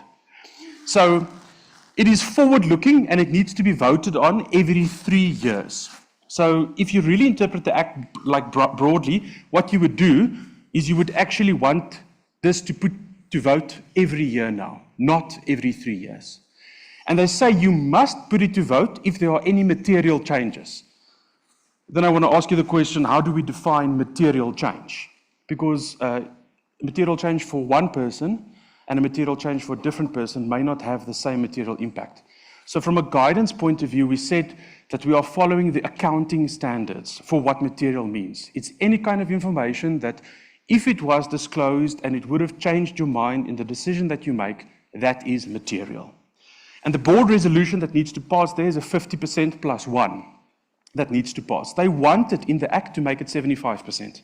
That 75% of people need to vote for this. And the big thing here is that if you have 2 failed votes, this is what we refer to as the 2-strike rule. What are the implications? And this is really what the Act intended to do. The third one is the implementation report. And the implementation report basically gives account of what you said the previous year you are going to do. How is it going to play out? So for some companies, they say that our strategic reward plan is to drive from here to Cape Town, and then they realize they ended up in Port Elizabeth or in Durban. That is a problem. So the implementation report is also subject to an external audit. This is the only part of the report that is subject to an external audit. And that is whether the calculations that you said you were going to do and the plan that you proposed, how it played out, that those calculations were done in an appropriate manner. And this really flows from, as I've mentioned, the remuneration policy. What do we want shareholders to vote on? We actually want them to only vote on the plan, the remuneration policy. The Act, however, asks shareholders now to vote on the remuneration report, which means if they disagree with something in the chairperson's statement, they can cast a no vote. The secondary problem to this is they don't have to tell you why they did a no vote. And this is why there needs to be engagements with the stakeholders to better understand what is it that they don't like. And what they predominantly don't like is deviation from your strategy or your policy. So now you need to go meet with your stakeholders. Okay, so big institutional stakeholders in South Africa would be PIC, as an example. Can't even get through the switchboard to PIC. Now you have to set up meetings with your stakeholders. Alan Gray is a significant investor. Now, they don't want to speak to you. They don't want to engage with you. They want to see that you do the right thing. And these engagements are very, very tricky. And it's often difficult to get underway. But this is the second part of what the Act wanted to accomplish, is enhanced stakeholder engagement. Section 30B talks about the pay gap reporting. And this is where there has been the most significant change in the Act. So it's very important that we align on timing and what does total remuneration mean. Does total remuneration include subsidized staff canteen meals, PPE, laptops, data cards, flowers, company credit card expenses? So this is what I want to unpack in this specific section. So what I want to just, from a timing point of view, and it really helps to sketch out this timing, is that the first part, the black line here, is your performance period or your performance year, which is in most instances a 12-month period. Unless you work in retail, then it's either 52 weeks, 53 weeks. Recently, I saw a 48-week disclosure by an organization, and then they said earnings dropped, yes, because you didn't account for 5 weeks worth of trading. And what you do, you report, typically a couple of months later. So you report here based on what has happened in your year under review. So it's not, from a pay gap point of view, the Act is not prescriptive in terms of what method you need to use. There are also multiple methods that you can use. As a working group, we are proposing that organizations consider two methods mainly. The first one is cash. The second one is accrual. Accrual aligns with the single figure King 4 requirement and listing requirements. Payroll is much easier. If you have at your organization complex LTI models with multiple people benefiting, it means that you need to do the LTI simulations for them on an ongoing basis. That is costly.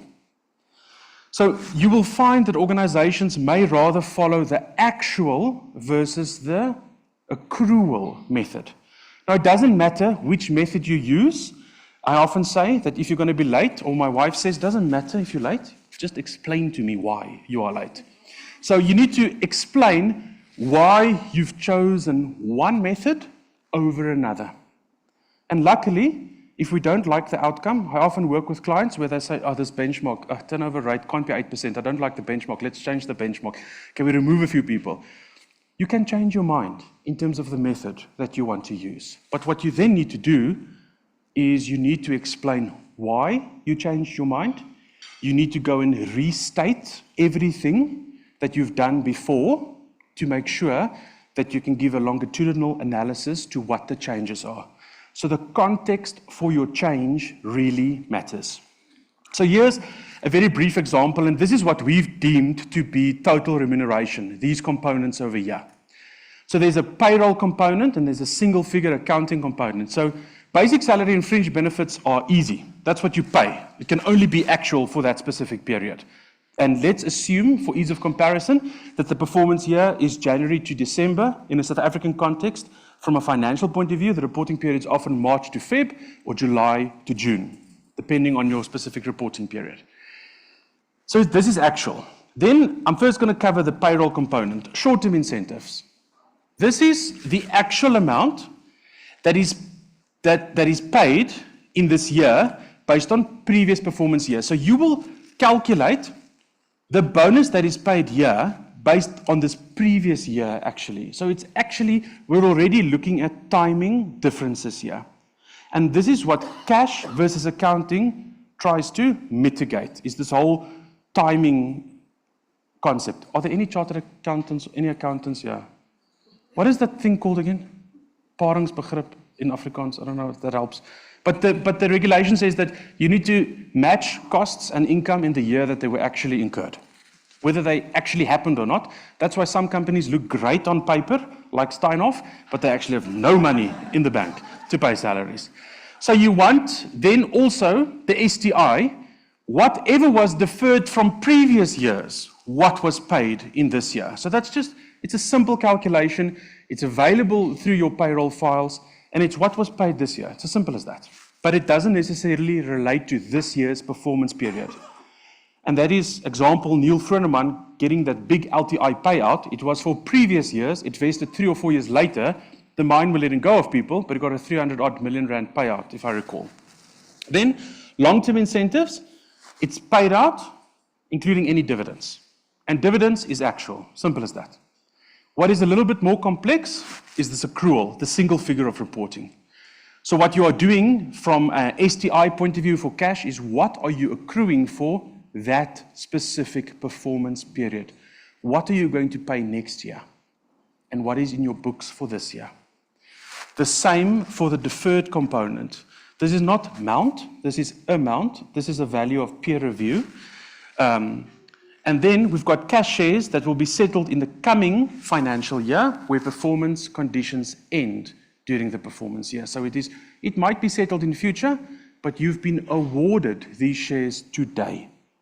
This may significantly overstate or understate your long-term incentives, especially where your long-term incentives are shares-based. So what you need to do based on the Act is you need to do a vertical pay gap disclosure. So there's a couple of things that you need to do. So this is what we need to align on. There's also horizontal pay gap. That's an easy one to do, and there can be some differentiation there. But vertical pay gap, so what we do is we take the top 5% earning employees in the business, and we take the bottom 5% earning employees in the business. And we use that as the calculation. The bars across is our horizontal pay gap. This is what we refer to as a vertical gap or V gap. So who do we include in this calculation? Because we may only have an employee that worked for 1 day, part-time worker, and we paid him 300 Rand for his day's effort.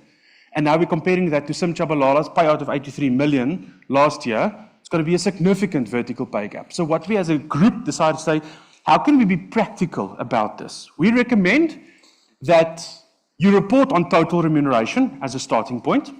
The Act initially wanted to report on basic salary. Then they wanted to report on guaranteed package, and then they realized, but there's a bulk of variable earnings, so that's why it is using total remuneration. We recommend that you exclude employees like learners or learnings employees, graduates, and inbound assignees. So we focus on South African contingent only. Employees that are not employed for a full year, you can either exclude them or you can annualize their earnings. And it's important to have annualized earning for a meaningful comparison. So Bobby Gottsell says that there's no such thing as an innocent number. What we want to do is we want to see how this tracks over a period. We want to see, is there an increase in the vertical pay gap or is there a decrease in the vertical pay gap? It's not so important to be absolutely correct, but directionally we want to be heading in the right direction. So where you want to then make additional disclosures, and you will find that in the notes we said, do 2 calculations, one where everybody is included without pro rata, and then do one where you provide this context, we've excluded these people, and this is a more appropriate comparison for the vertical pay gap. So section 30B4C 1 to 3 says you must disclose the following. Total remuneration for each director and prescribed officer, no change. Total remuneration for your highest paid employee. This may not be your CEO. This may be in the banking arena, sometimes some of your corporate investment bankers or people that work in the private equity space that has liquidized their position in a deal and they've got significant payouts. So it's not necessarily the CEO. And then you also need to give your total remuneration of the lowest paid employee. Can you imagine reading your company's annual reports and seeing your salary there under lowest paid employee? So what they've fortunately done here is for these 2, no disclosure on a name basis. And this may be different from section 30 disclosures because you can choose the method here. Section 30 says you must comply with King 4, single figure disclosures. For the pay gap, you now need to disclose these next 3 components. Average total remuneration of all employees, median remuneration of all employees, and then the gap between the bottom 5% and the top 5%. We had a much longer debate around how do you calculate the top 5% and bottom 5% than what we really should have had to. In Excel, most of you, I'm sure, are exceptional in Excel. Data, sort, high to low. 5%, 5%, simple as that. You can sum the population, you can calculate the average, you'll get to exactly the same number. So in this example, 113 million over 14 million, bottom 5%, top 5%. And this is your vertical pay gap. And in this instance, 7.82. Now you'll find organizations like Checkers where the vertical pay gap might be 80. But they employ throughout the value chain. Or it might be 1,000. I don't know what their vertical pay gap is. Then you get organizations like JSE. They outsource foundational roles in the organization. So their pay gap is 40. So the context to the differences in the pay gap, and this is where you need to be aware of how the media can manipulate your numbers. That you're ready for this, because I can tell you now it's not if it's going to come, it's when it's going to come. The biggest ramifications is naming and shaming in the public domain. This is now the crux of the Act. It's this two-strike rule. Up until this point, we could have had no votes on policies, and there were no consequences. So you were not allowed to spank your child when they threw the cat out of the window while driving on the highway. Now the Act gives you strike one and strike two. Very difficult to interpret from a legislative point of view because there's a small word in a sentence here.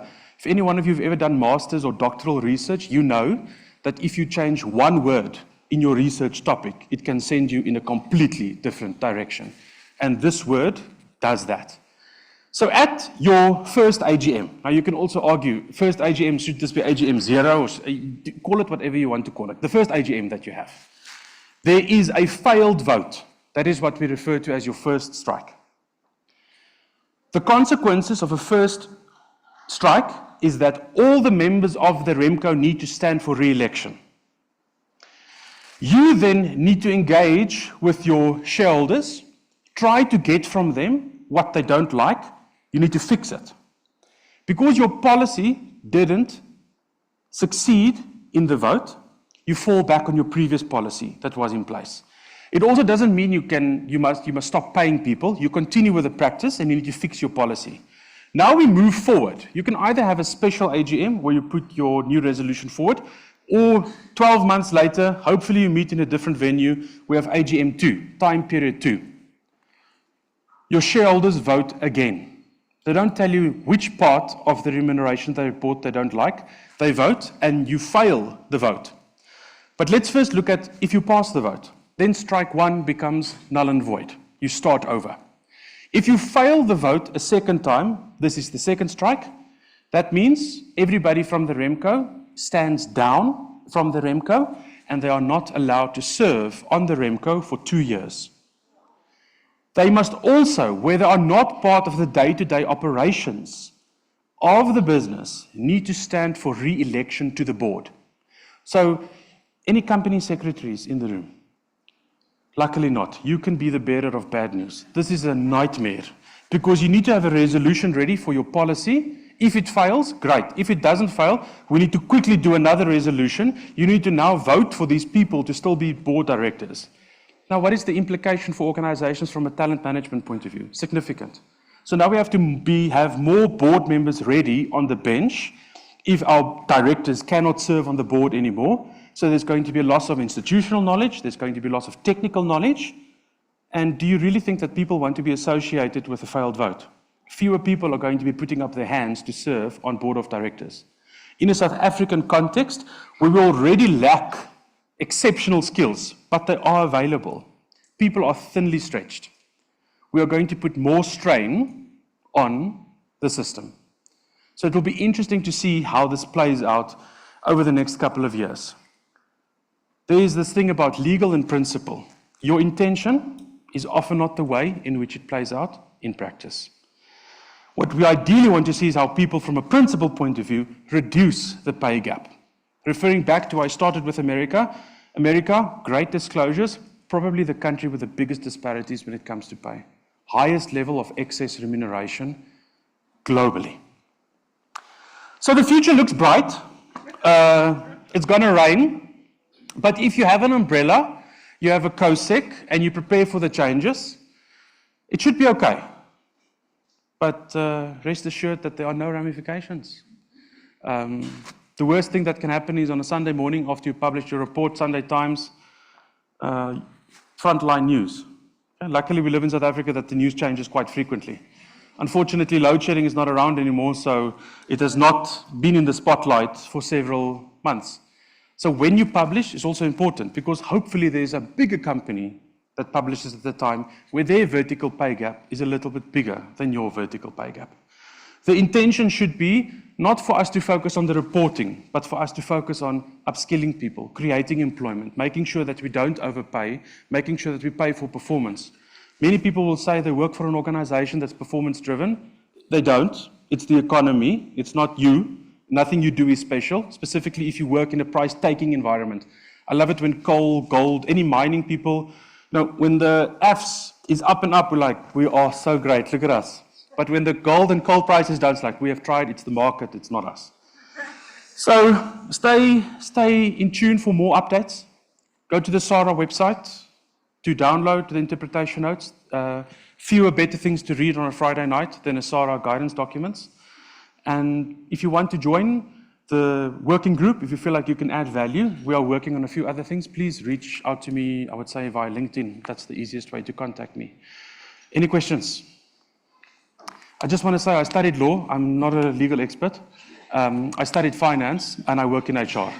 So I, like William Nicol and Winnie Mandela, I might have an identity crisis.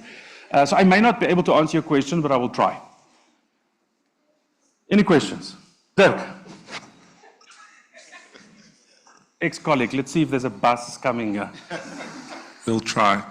Nicol, thank you for insightful and engaging conversation. I think just from my side, we are not a listed company, so the principles don't apply at the moment. In your engagement with the government, any tendencies or trends that you've picked up that this might be might apply for private companies in future, and when that might be? So there's a public score in South Africa, and that's got determined by a few factors. So it won't apply to private companies. So I would say from a legislation point of view, it doesn't apply to you. But from a principle point of view, I think this is something that companies need to monitor. What is our vertical pay gap? I don't think that the intention is to ease doing business in South Africa. This is not driving that agenda. So will it be applicable? No, I can't see it, but wherever you are headquartered, they will have their regulations that would apply to them. But I would really say, let's not, I'm not focused to you, but in general, let's not wait for someone to tell us that we need to do something before we actually act on it. Let's make a principled decision to say, we're not paying minimum wage, we're paying living wage. And these are the rules of the game that we are playing by specifically. So for now, out in the clear, I want to say almost like public and listed companies as well. Out in the clear. But this is confidential. Don't come to me in 2 years' time and say, you said there are no ramifications. There might be, but at the moment there really is no enforcing institution for this. Anything else? Yo, that lady went like this. Luckily she put her hair back. Otherwise. Nothing else. Thank you.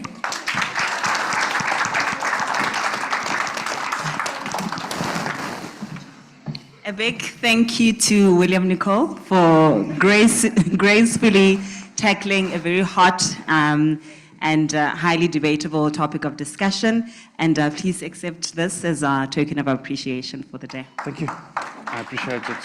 Thanks.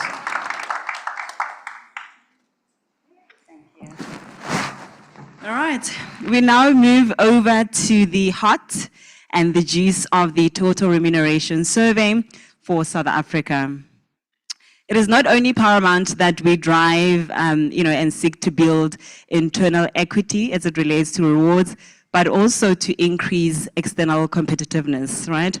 And participating in surveys such as the Mercer Total Remuneration Survey aids us in doing that. To lead the conversation is Kelecho Chilwane and Refilwe Nsangase. Please help me welcome them onto the stage.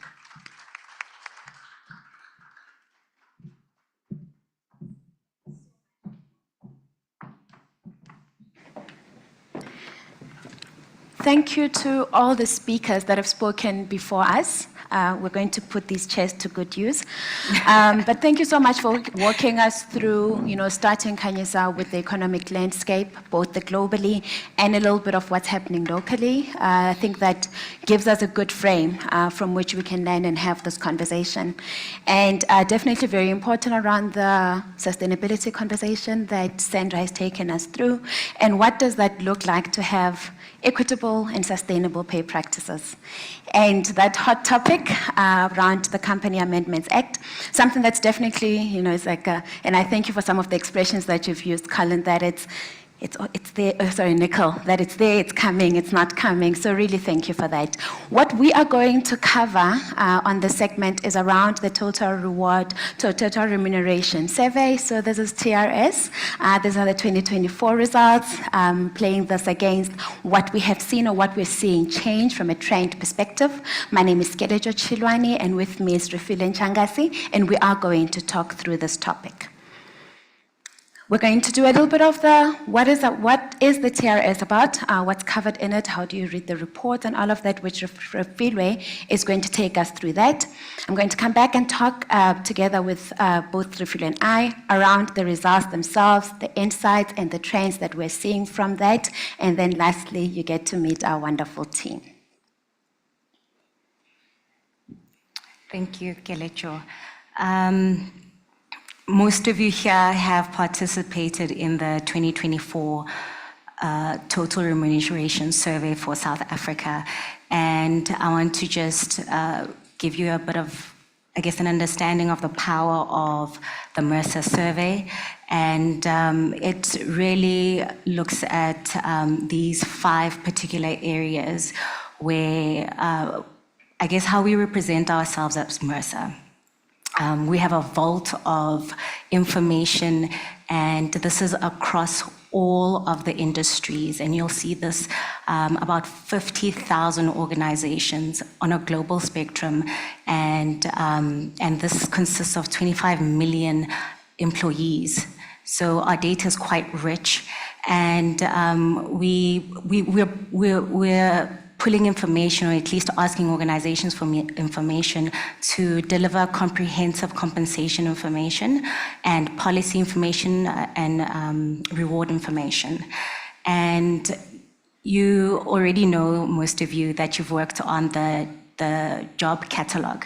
We use one catalog globally, so there is consistency for those organizations who do operate in other countries. And I will acknowledge again that online we have organizations that have joined us today that are in different countries, even different time zones. So we appreciate you joining us. And while you are there, please consider the fact that South Africa is a little bit different. And our job catalog is underpinned by our job evaluation methodology, which we have mastered. So this will allow organizations to make decisions and make decisions that are informed and reliable, and to be able to set competitive and equitable compensation. And I guess back to what Winnie Mandela was saying earlier, that this is something that's quite important. Another thing is that our data collection is done online on something called Mercer Data Connector. And what this does is saves you time. About 40% of the work is already done. So when you're uploading data, it takes a lot less time than it would if you had to do it manually. And equally, when you are pulling the report on Mercer Win, this is also online. So you'd be happy to know that you just click a few buttons and you can adjust the information based on your specifications. And we do have already published reports that exist on the system as well. So you can work harder, just click a button and download this information.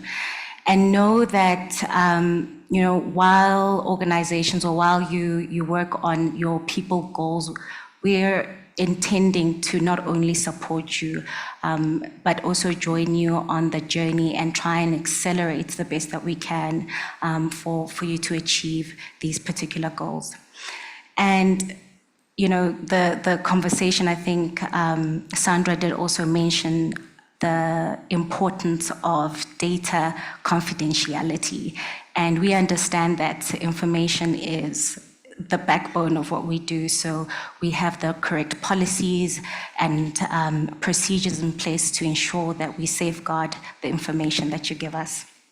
And truly and honestly, this is just how we've mastered and approach our remuneration surveys over the years. And looking at all this information that we're getting from organization on a global spectrum, you'll see that the top 5 industries that are represented in our surveys is manufacturing, consumer goods, high-tech, life science, and retail. And there's just a list there of not limited, absolutely not limited, but these are the job families that are covered in these particular industries.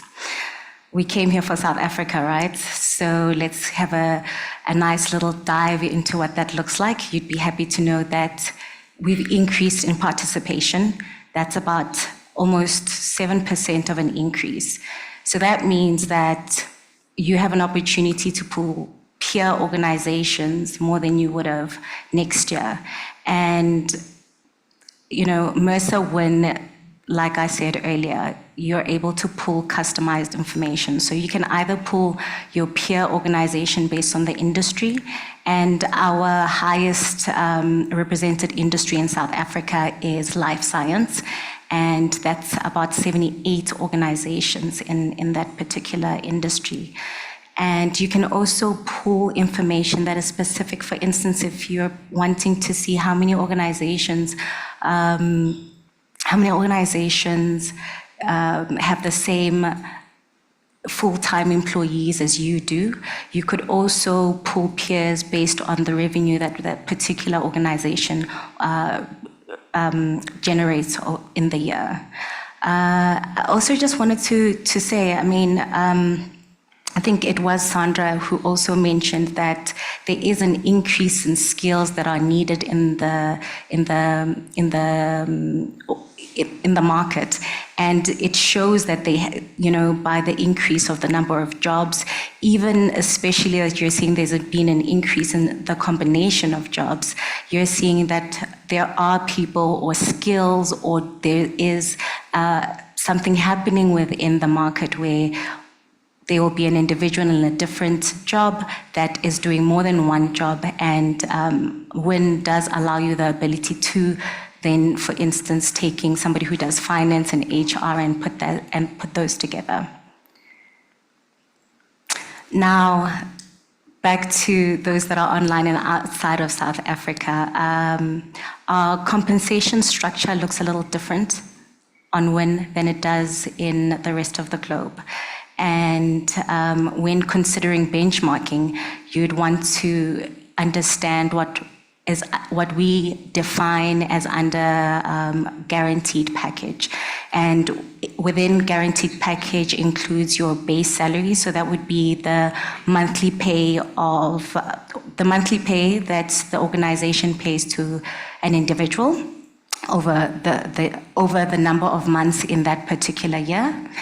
And guaranteed package also includes fixed allowances. So these would be, for instance, transport allowance, skills allowance, and any other allowances that you have within the organization. It also considers key benefits, so the pension plans, company car, health insurance, private medical, accidental insurance, and just to name a few. And then we include annual variable cash. And this, for instance, variable bonuses would consider the performance of either the individual, the business units, or the actual corporate. And then we also consider sales incentives, and this would associate with the sales achieved. And obviously there are other bonuses that can be considered within organizations that we haven't listed here, and those would be associated with other bonus schemes. And then total direct compensation would be all of these included, and just adding the long-term incentives there. Now we've seen the compensation elements that we would ask you to consider when benchmarking. And on WIN, the system is customizable, and when pulling your information, you can pull it either on actual, so there's no statistics applied to that information. However, you could also regress the data. And when you regress the data, it cancels out, or at least it gives you a line of best fit for those particular roles or just the market that you're looking at. Also, very important to consider is whether you're going to pull the information on an incumbent weighted basis. So each individual's line of data has its own unique weighting within the market. So that means that if an organization dominates in a particular role, that could possibly skew the data somehow. So for certain roles, it would make sense within the organization if you can, explain why you'd want to pull incumbent weighted data. But there is a possibility also to pull the information on an organization weighted basis. And what this does is that the samples, or rather the data points, are averaged out, and then that cancels out any outliers and the dominance of any organization. Now, when saves you time, right? So you can just click a button, download the already published reports. These reports include the policy and practice report. We also have other reports that will give you all of the roles that are published within the market, and these can be by the job or by the job level. And it's really, really important that we do get your feedback. We take it into consideration. So when you are on Win, click there, write us a long love letter, and we do read this and take it into consideration. And you'll see that by when you're looking at our executive roles, we used to have 22 executive and top management level job codes, and we have minimized that now to a new top 5 leadership benchmarking levels. And the benefit of this is that it's simplified, it's easier when you're doing job matching, and also it improves the data availability. We've got a new interface, so Win will look a little differently. You can interchange between the classic and Win, and you can interchange between the new interface and the old interface, dependent on, we want you to have an ease of flow on how you move from the old one, from the classic one rather, to the new one. And this is all in aim to make it much easier for you to move on from one to the other. And also the new interface is just to create an easier way of pulling your information. What else is new? And I know some of you and I have had lots of conversations in terms of what the definitions are that we use in WIN. And there is a glossary that we've created that gives you an understanding of what all of the terms that we use in total remuneration. We trust that that gives you a very lovely overview of what is on the basis of the TRS that we have, together with how do you pull the reports, what is the look and feel of what, of those reports that you do then receive. What we then wanted to take you through is what the data is actually telling you. I'm not going to in any way pretend to be an economist. Kanyisa has got that hat. But what we thought to do was to just include a little bit of what we're seeing from a South African economic outlook perspective over the last 5 years, and read that together with what we are reading from our TRS around the nominal salary increases. What are the real salary increases that we are seeing in the market relative to what we understand the inflation to have looked like over the last 5 years. Now we know that from a nominal salary increase perspective, and this is coming from the data, we are told 4.9% to 6.2%. That's what it's hovered from a nominal salary increase basis. Those are the percentages from 2020 to 2024, with 2023 at the 6.2%. But what we know, because of the way the inflation has played out, is that the real salary increases has not, played to the positive, where there has been negative salary increases from a real term perspective. A lot has been said around the unemployment rate in our country, and we know that the rate at which you're able to absorb people or job seekers really is dependent on how the economy is growing. And we're glad to know that there is some optimism that is coming from there. And we really look forward to seeing what that looks like from an employment perspective, moving from where we are to the next couple of years. Then just one last point that I wanted to highlight on there is what the staff turnover looks like. This typically hovers 7.44% to 8.36%. That's what we've seen in the last 5 years, with the latest number being that 7.7%.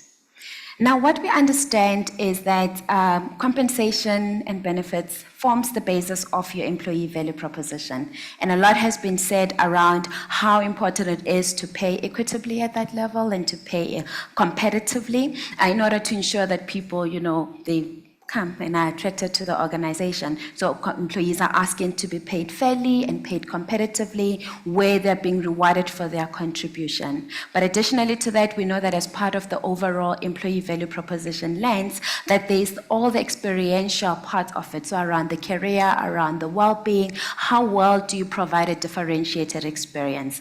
Conversations have been had earlier around how culture eats strategy for breakfast, and all of this is around what kind of culture do you continue to cultivate in your organization to ensure that you attract the right talent that want to join, stay, and deliver their best to your organization. With that view in mind, with one of the studies, this is the Insight survey around, when we asked asking the question around what are the things that you're looking to invest in. We'll be pleased to know, and I know a lot of you in the room and also online are compensation specialists or compensation executives. So just this conversation that 62% are looking to invest in the compensation. So what does your base salary look like? How do you look at your incentives, your bonuses? So that's from an investment perspective, that's where people are looking to invest. But as a total, as I rephrase it as a complete employee value proposition, I'm also quite relieved to know that there are also other aspects that from an investment perspective, organizations are looking to continue to make around training and skills development, where we know that all industries, show me one industry that is saying we're never going to improve our technology, for instance, but all industries are looking for ways to do better with the assets that they have, and with that comes how do we then continue to invest in the training and skills development of our colleagues. The mental health perspective and the emotional well-being, also quite comforting to know that that continues to be an area of investment, together with what from a career pathing and a leveling bit looks like. Now this again, to paint the broader picture, but with an understanding as total remuneration survey, we're looking for what does that look like from a compensation perspective. So just what then from a salary movement perspective have we been seeing, Refilwe, in the market? And obviously organizations are investing, right? But that looks like that investment has gone a little lower on a year-on-year basis. And you're seeing that across all the career streams from 2021 to 2024. And if we look at that from an industry's perspective, we are seeing that the industry that is investing the most on that movement is total equipment. Total equipment see that as the automotive industry, the OEMs. And we're seeing that that's quite a high movement on a year-on-year basis. And this again could be feeding into and speaking to the skills change and the need for more skills within this particular industry with the changes that are happening in the country and where this industry is going.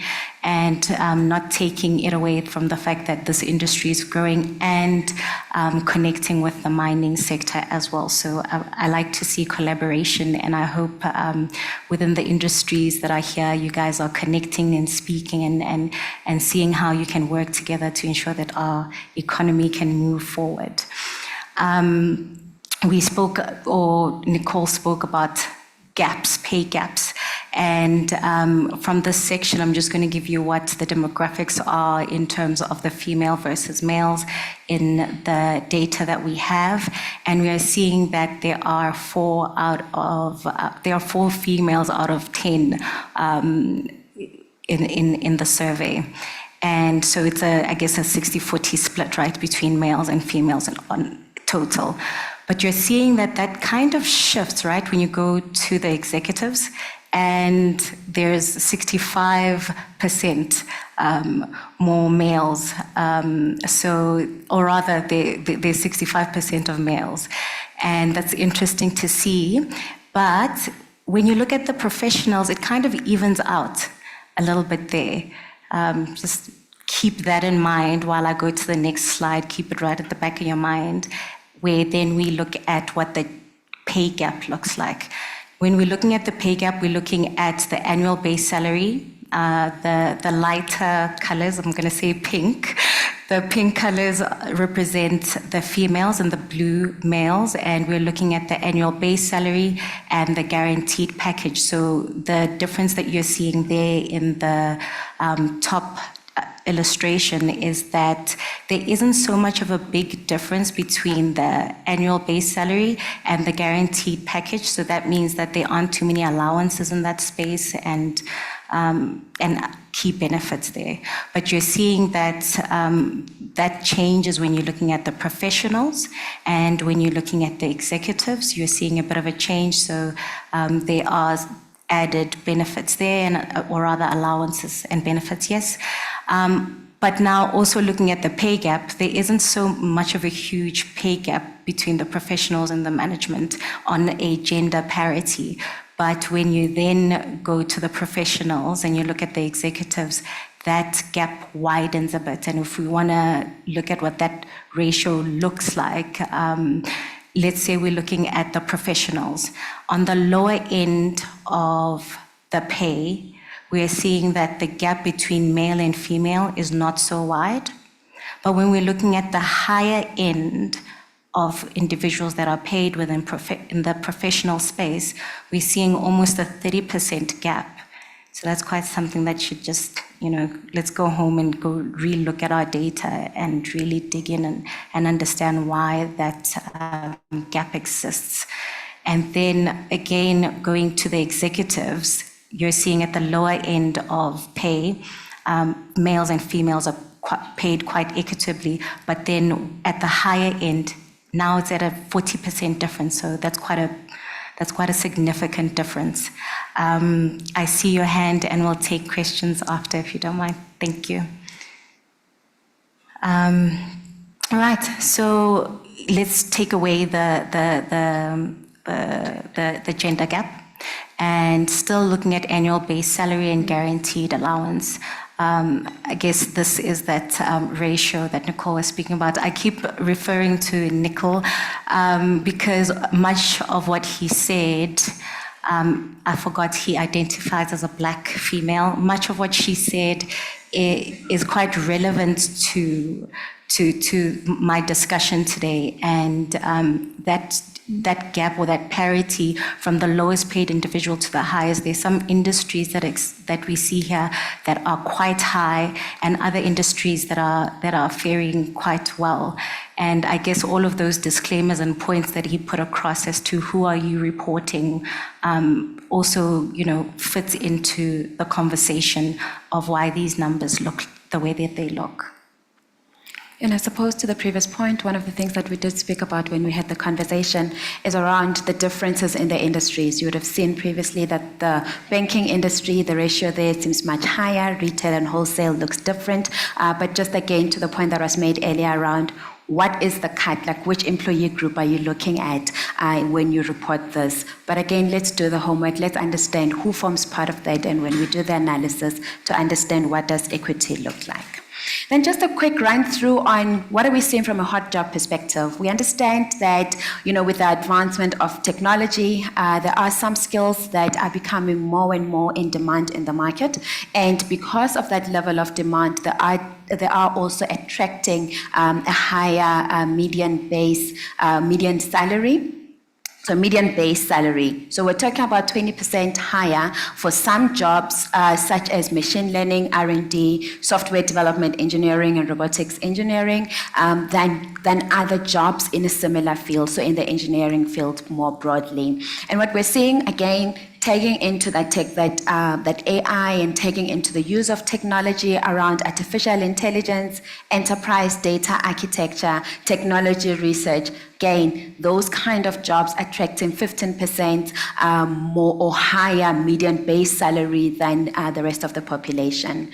Now, from a growth perspective, so what are the jobs that we are seeing, and this is the global data set. What are the jobs that we are seeing from a high growth area? We are seeing in areas like data analytics, general engineering, IT application and software development, that they attract, like there's a higher number of jobs in that area than what we have seen in the 2023 data. And just note again, data engineering. We're seeing that as an emerging area in terms of skills and knowledge, or at least from a function perspective, that from an engineering function, that is an emerging skill that is coming through.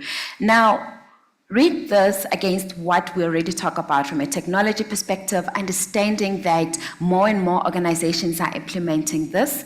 And then the conversation around what are the hot jobs that we are seeing. This is specific to the South African market. What are the hot jobs that we are seeing? Jobs that the business needs, jobs that are difficult to hire, again, sitting in that same job family. So these are the engineering and science jobs that have got a higher business need, that are difficult to hire. And from a retention perspective, the report says that from a sales, marketing, and product management perspective, that these are difficult to retain, because one of the theories around why would those be difficult to retain is that they are more interchangeable around jobs from one market, from one industry to the other, and so those jobs specifically difficult to retain. So you've got those, and you've got key individuals that you want to retain within your organization. Might be a bit of work to be done there.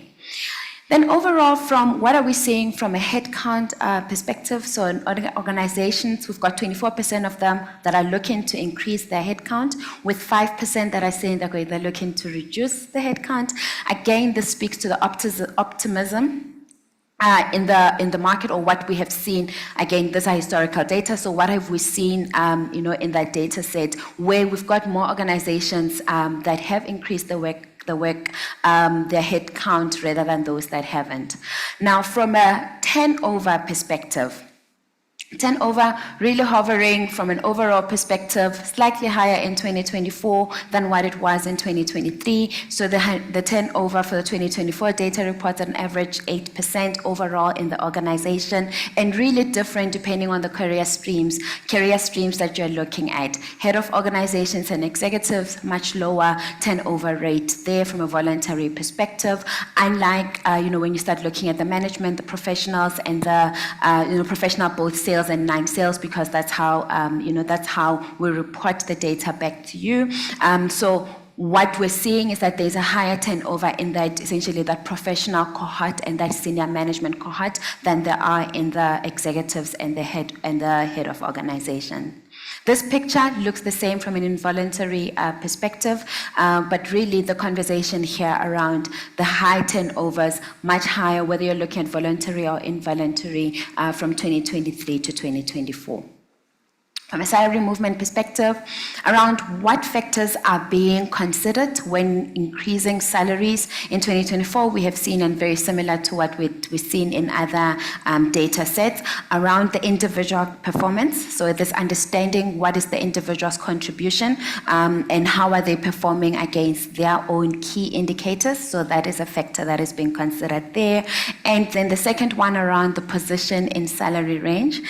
So how far is the individual sitting within that salary band, or that pay band, and how do we then correct if there were any challenges from the previous year? So that's again another contribution there. And then lastly, but definitely really important, is around inflation, that is the third consideration.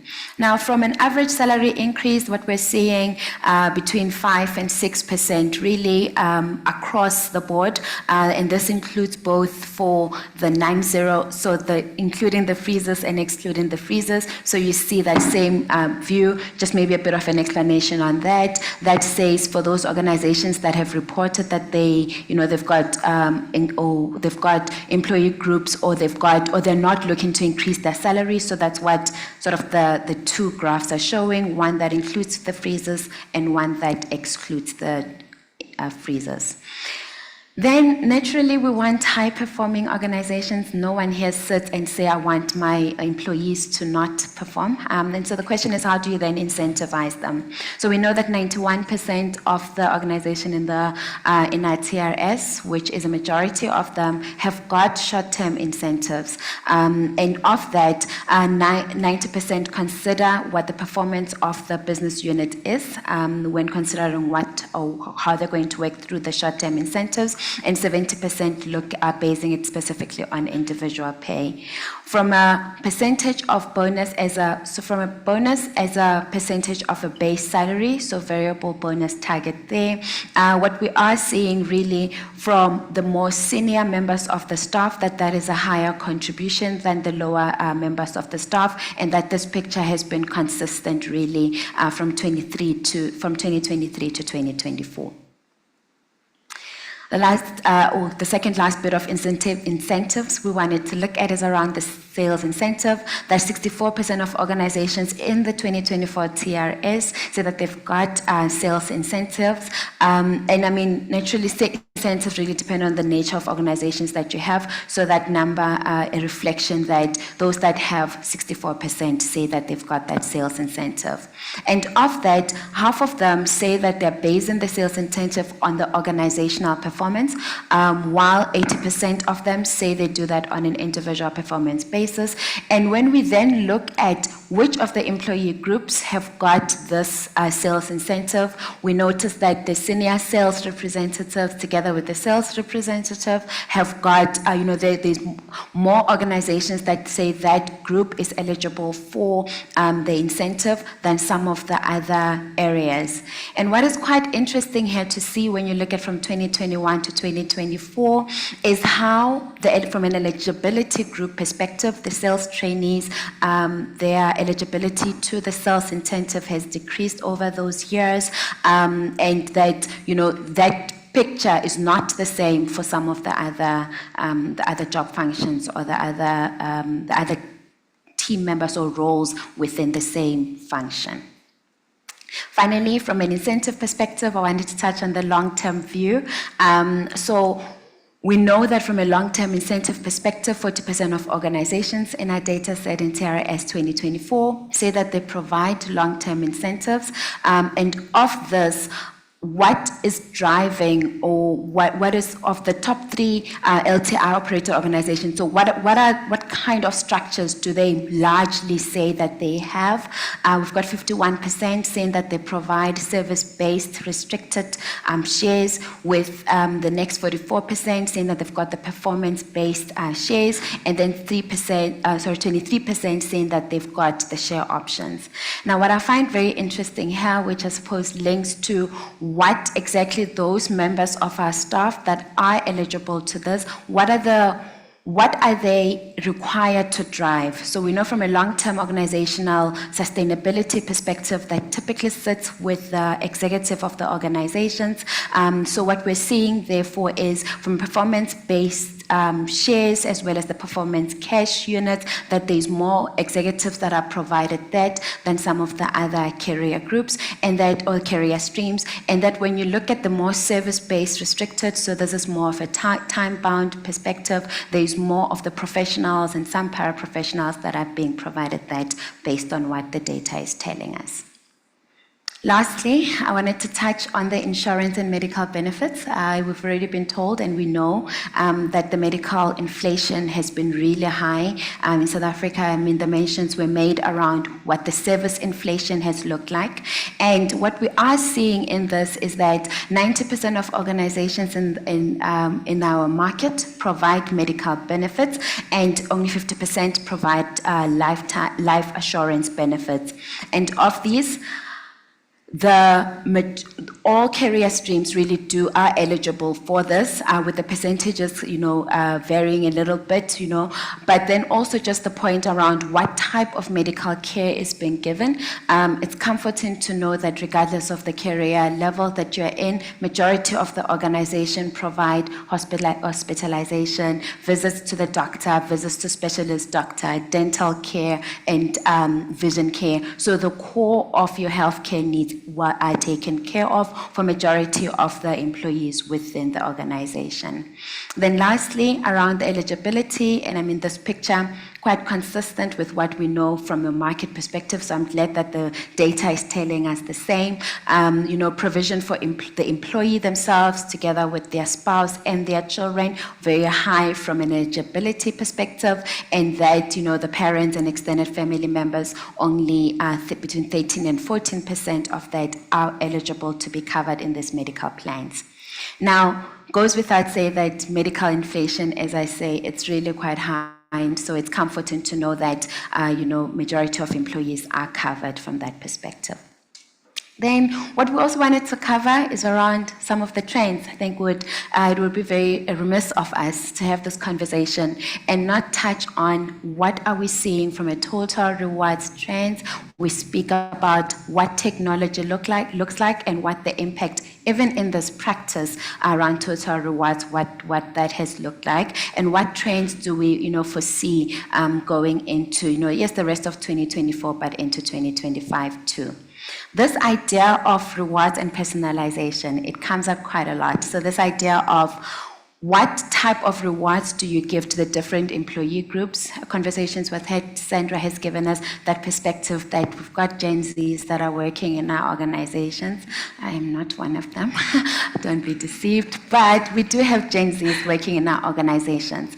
And with that in mind, they are looking for different things. So it's this idea of HR is looking to implement or has recently implemented that thinking around let's provide rewards or personalization around the rewards, and that's definitely something that from a top perspective that employees say that this would make a difference to them. From the technology that we are using, so technology is not only from an industry-wide perspective, it's also coming into the total rewards or the compensation and benefits space.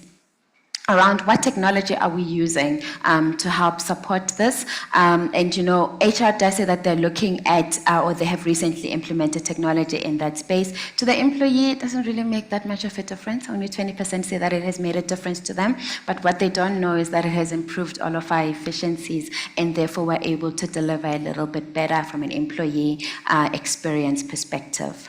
There's a question around the frequency of, how often do people get paid? And I mean, from that, this is not something, only 39% of the respondents there said that is something that they're looking to implement recently or that they've recently implemented, but definitely not making a difference much from an employee perspective. But when you think about then from new ways of working, looking at reward. So there's trends in terms of rewarding the new ways of working. So around rethinking what your performance metrics looks like and really measuring for outcomes. So you want to know and be clear around how are you measuring the employees and what, and also then what the rewards are that are then given based on how they're being rewarded, based on how they're performing. Then this idea again, it is a little bit different in some markets than others around what are you doing to enable the pay for performance and the personalization of employees' pay mix. We've spoken about this, that's definitely one of the areas that are being seen as high priority.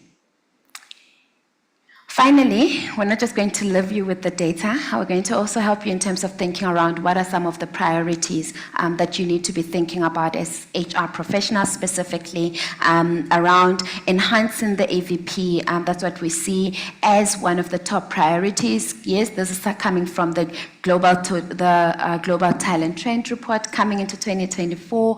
But then from a priority perspective, we know that enhancing the AVP in order to attract and retain top talent, that is definitely one of the, it's a top priority for HR. Investing in more in the benefits and in order to improve physical and mental well-being of employees. And just one of the last three ones, just thinking around what your strategic workforce planning So how are you improving workforce planning in order to better, think around in an area where we know that the skills conversations remain, so topical? What are the ways in which you're thinking of building your own skills and upskilling those employees that you already have? Where are you going to be buying the skills? So just in what ways are you going to be using other means to fill some of those talent gaps?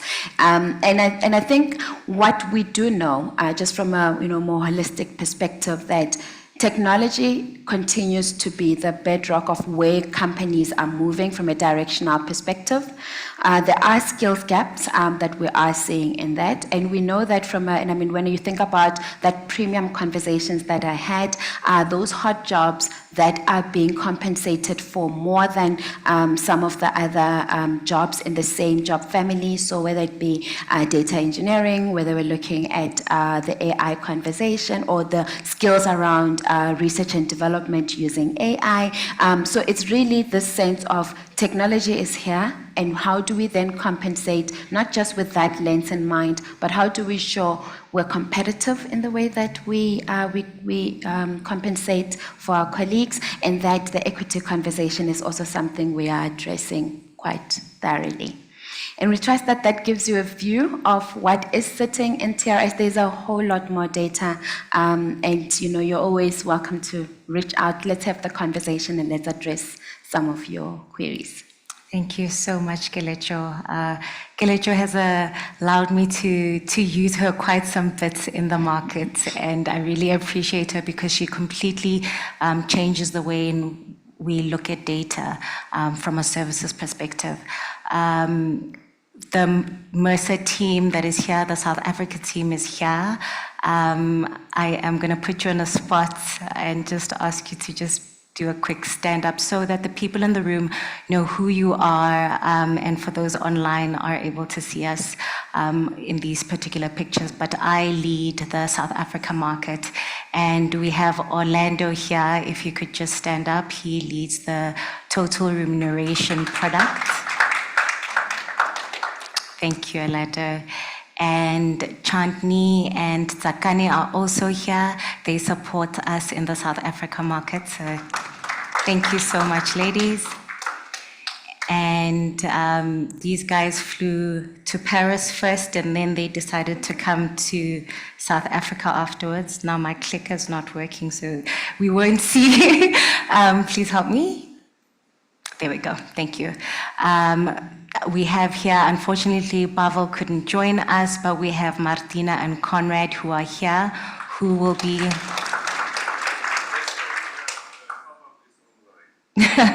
Thank you, Pavel, for connecting online. Thank you so much. And this particular team assists us on a day-to-day basis, your queries, job matches, all the functionalities of how to use WIN and MDC. So do bother them. They're here. Take their email addresses if you don't have them already. And thank you very much. Thank you so much for your time, and we'll take questions. There was a question earlier from Kanye. And we.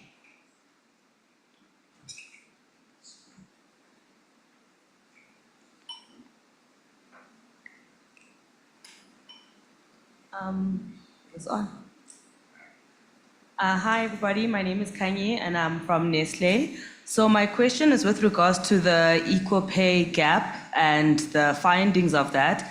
I don't know if this is something that you guys have tracked or if it's something that you guys are looking at, but for the companies that are tracking their equal pay gaps, right, year-on-year tracking, and then after the analysis that they've conducted, decide to put actions in place to rectify, have you picked up on companies who have got a threshold in place? So for example, they will only rectify if the bias is above 10%, for example, and only then they'll start doing something about it.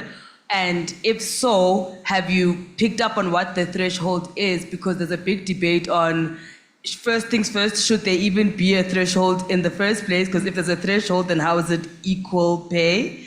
And secondly, what is the typical percentage point in which companies decide to use as that once we get to this threshold, that's when it's worth it to actually put together some actions to rectify? I'll start. It's sometimes quite dependent on the policies that organizations have put in place.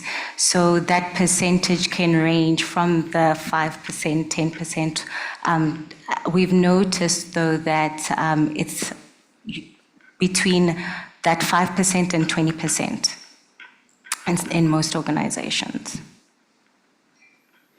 And perhaps I can comment to what you're saying, Kanye, about whether or not we're tracking this on a year-on-year basis. The data that we did present is more on an industry-wide perspective, and really it was to paint the picture on how comparable are the different industries.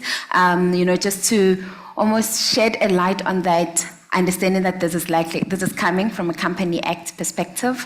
So just to give you a sense of where, with the current data and where our market is currently paying, what are some of those differentials that we are seeing, or the ratios in that?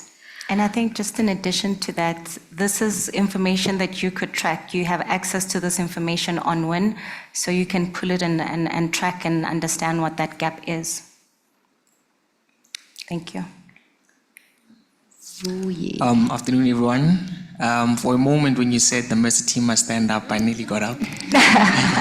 You can. So my question is split into two. One on this gender pay gap and one on career growth, right? So there's this phenomenon of the glass ceiling effect. And I just wanted to find out if there's anything that you've seen or strategies that you've seen of how companies are dealing with this glass ceiling effect.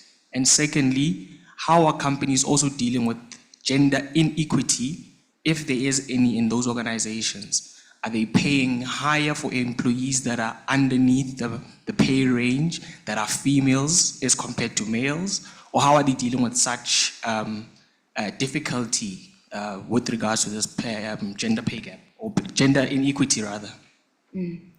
Thanks, Vee, for that question. I think the conversation around what the ceiling looks like, we know that from you've seen it with the gender equality or the ratios of male to female. We know that at executive level, that has always been a historical state, that we don't have, equal representation at that level. From a salary perspective, in terms of how do you deal with it, Reflect did touch around what are your current policies, what are your policies saying around how you correct those employees, gender aside, that are outside the range. So how do you address that? With an understanding that there are some instances where you would need to make decisions, difficult decisions, to correct the employees. You could consider how do you correct them over time. You could consider how do you correct them in one financial year, so as to reduce that equity, that equity differential that you are seeing. And really, I think we as compensation professionals are being held accountable, because we see the data, to help correct some of those inequalities that are sitting within that. But really, from a correction perspective, there's the issue around what is your guidance? What is your guidance based on what your policy says? And once you do have that, it's then the year, do you just decide how are you going to address that, once off, so that you're correcting them year on year, or more progressional correction over time. Okay, there's another question. Please go ahead. Hello. Oh, I'm seeing a hand. I'm hearing a voice from a different direction. No, you've got the mic, so you can go first, and then we go to the lady behind you. All right. My name is Amanda Mokwena from Ford. Hi, Amanda. And I've started using Mercer as a survey house for the first time this year. What I have learned from my colleagues was Mercer doesn't have benefit survey, but I've seen in your presentation that key benefits especially have been mentioned, and it was a concern for me when I learned of that, because we understand that benefits play a vital role in the total remuneration. So can you please elaborate on that in terms of your Mercer being intentional in terms of benefits surveys? Two-part answer, and I'll let you talk about the Mercer Benefits Survey that will be running soon. What I'm hearing from you is a training need, and we're having training after lunch. And I also hear that you'd want, from your question, I'm hearing you'd want to be able to differentiate from how we report on it so that you understand clearly what one particular benefit is across the survey. So what we've done is that we are having a Mercer benefits survey that will be run early next year, and I hope that will answer that. Thank you. Thanks. So the Mercer benefits monitor that she's referring to is something that will go into a lot of detail on the benefits themselves. But I mean, what we do have now is the policy and practice report will give you some sense, not in as much detail as you would like potentially, but also that you can, with the data that you have, there is a story that you can tell, and we're happy to sit and help address some of those specific questions. And welcome to Ford. There was a question in the back. Hi, this is Matepo from Nissan, South Africa. Hi. So what I want to find out from the Total Rewards team is, within the automotive industry, we have a CBA, so which means that our annual increases are based on CBAs that are signed every 3 years. And on an annual basis, we also embark on annual merit review, whereby we'll motivate based on the trends from the CBA and also from our competitors by the likes of Ford. We'll also look at the global trends within Nissan as a company. And then from there on, we will do our proposals and basing that. But what we have seen throughout the years is we are struggling with attrition, in a sense that we are unable to retain talent, because what we've been getting from global is the approved budget has been minimum to what the CBAs have been granting locally. So my question really is, how do you then really address it? Because every time when they see me, they call me the big spender, which goes back to sustainability, that we need to make sure that we harness it across board. How do you literally really tackle it? Because every time when I have somebody going because Ford has poached, I need to actually account why I cannot retain talent. Thanks. I'm sure there is no gripe between Nissan and Ford there. But I mean, the retention conversation is a broader conversation, right, than the compensation and benefits. Compensation and benefit is really important. Pay your people equitably. Make sure that you are aligned with, from a market perspective, do that. That's really the base. But really from a retention conversation, then you need to pull it up a little bit. It goes broader than that.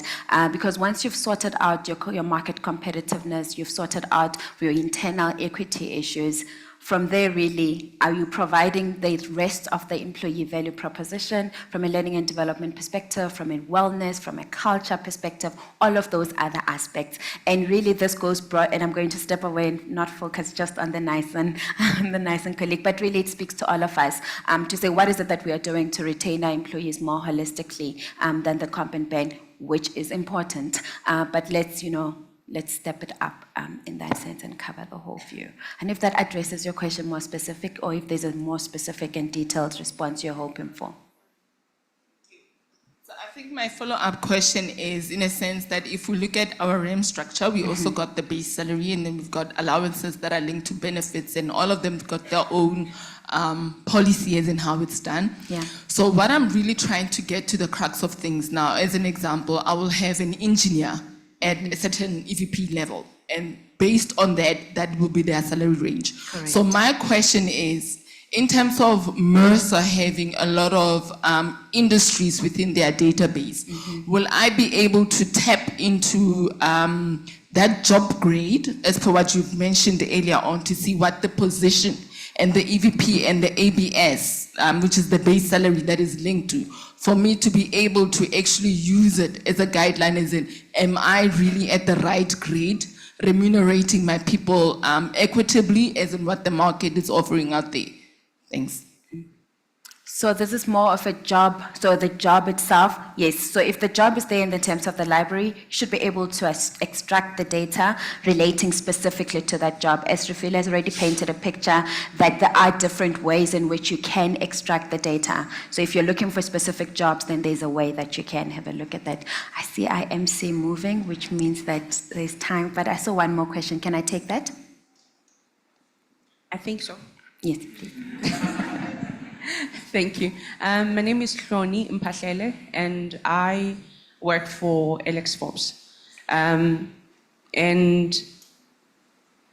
I've attended a few of similar sessions, and as it speaks specifically to the pay parity, there was one report that I read that was calculating over 100 years for us to be able, to get to a point of equity. And listening today, I also do note that there are various trends, it seems, that are emerging as well, that seem to be an obstacle or a stumbling block for us getting into that pay parity. My question to us is, are we ever going to get to a point, and I think Mr. or should I say, Winnie Mandela actually spoke about that as well, is are we ever going to get to a point where we are doing the right things for the right reason, not out of obligation? Are we ever going to get to that point? And what type of conversations should we be having as the human capital, I guess my colleagues from Human Capital, what type of conversation should we be driving? Because it looks like it's survey upon survey, however, the results remain unchanged. And that is my key takeout from this session. How do we then drive the right change in our organization and also not have a survey fatigue? I'm assuming most corporations as well are surveyed out because it's the same thing over. However, we're not changing the dial. What is it that we ought to be having or to be speaking about in order to change the narrative for the better? Yeah. And I think what you've done is you're giving us all a conscious check, right? A consciousness check, just to say that we, as I alluded earlier, we are the custodian of the data, and I say I'm bringing up the conversation, I'm broadening it up. We are seeing what it looks like within our organizations, and at the risk of sounding like a motivational speaker, be the change you want to see, but really, what is it that is within our control? We're seeing the data, we know what kind of budget we have, and it's asking the question, are we allocating this thing? Are we allocating it correctly? What can we do as an organization to correct the disparities that we are seeing? And the disparities not just on that pay, is your number correct, but really on a more holistic, and I'm again lifting it up on a more holistic basis. What is it that we are doing, in the spaces and the organizations that we work for? But you are right. I mean, from a survey and a data perspective, the numbers are telling us the same, which is that equity has been a concern, over the years, and that we have been set back. COVID didn't help, but we have been set back. But really, let us work on it. Let's ensure that within the spaces that we are in, we are making the changes that we need to. I don't have time anymore. They're about to kick me off the stage. Thank you, everyone, for your time. Thank you. Thank you very much, ladies, for showcasing the power of Mercer's Total Remuneration Survey. And I mean, what we do know are the benefits of participating in these surveys. Much as we are fatigued as organizations, there is really a lot of benefit around how do we satisfy our employees? How do we elevate, the value proposition that it is we deliver? I'm going to now call upon Mahmoud onto the stage to summarize the event for us and deliver our vote of thanks. Thank you so much. I'm going to be speaking for 35 minutes or 40 minutes. No, I'm just kidding. We at Mercer really take our responsibility and our role very, very seriously. There are a lot of interesting questions that were raised, especially in the last section, about pay equity, internal equity, and other elements that are really critical for any organization to perform and perform well. So on a daily basis as Mercer, we touch on millions of lives because the way and the type of solutions we offer to clients specifically touches employees that they have family responsibilities behind them and they have families behind them. So on the last question, definitely something we can potentially, based on the data, as we are very strong in providing the market data and different practices, potentially can facilitate a wider discussion on how can we collectively put a clear voice on reducing any internal equity when it comes to pay. And as we always say, when there are a lot of uncertainties happening around us globally, sometimes we ask ourselves, what should we do, right? How can we contribute? What do we need to do in order to change or contribute to society or to different regions we operate in? And the quick answer would be start with your family, right? Start by making sure that you're raising the right kids, you're raising resilience and the right kids within your family that would potentially expand and have this expanded effect across societies. 3 in 10 employees have plans to leave their organization the next 12 months. That's not a data point that I got with me on the flight. It's not Mahmoud is saying that. It's really a wide research we conducted earlier this year, and we collected more than 13,000 voices from different organizations, different regions, and different companies. And that's very alarming. And that could be on the positive side. I like always to close with the positives rather than negatives. That really makes your role extremely critical for organizations. In times where I spend meetings and discussing different business topics with CEOs and board members, the people agenda is really becoming the first priority for CEOs and head of organizations. And why is that? Because people, when you have the right people within the organization, no matter what happens externally from geopolitical issues, headwinds that could potentially sometimes hit specific industries within the supply chain, if you have the right people, you're more resilient. You're more able to recover and you're more able to overcome these headwinds that they are coming quite fast post-COVID. Post-COVID, we really feel that things are becoming really more challenging for us as human beings, as well as organizations to navigate the future, navigate the challenge. When we talk about people and your role in organizations, it's really moving from, yes, I hear you as an employee, to I listen to you as an employee. Listening to employees is very important, and not just listening, it's just listen to their input and contribution and have some actions that they can see happening on the ground in terms of implementing what they shared as an employee. Otherwise, like we talked about, how can we retain people? How can we make sure that they're happy and engaged into the organization? And we touched on Generation Z. They're a very selfish generation, by the way. So if they don't feel that they're contributing to the organization through actions, through inputs and decisions, they're gonna find another opportunity elsewhere to feel that they're listened to and their inputs are being taken very seriously. When we talk about Africa as a continent, there are a lot of data points I can call out that you're all aware of. 18% of the world's population, 20% of the total global land is here in this continent. Almost 40% of the solar energy, which is, we're talking about the future energy for the entire world, is here in this continent. And it's very critical to highlight that despite all the challenges that we're going through in Africa, these challenges would definitely make organizations and people in this continent stronger to strive and to thrive for a better future coming for the continent.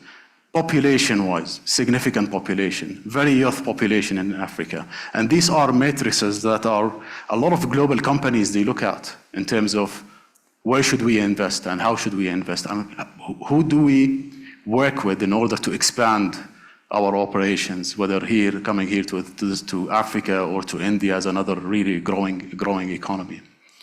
I hope you enjoyed today's session. And I want to thank all our speakers today who contributed to this event. I want to thank the team behind all the data that we produce with an objective of really helping you in your daily job.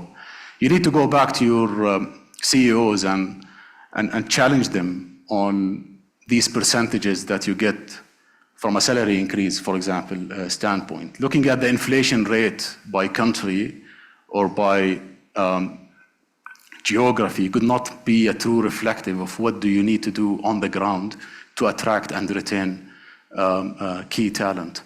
And looking at a lot of data points that we also produce, a lot of organizations, they're reinvesting and investing heavily in reskilling and upskilling, which really proved to be very critical.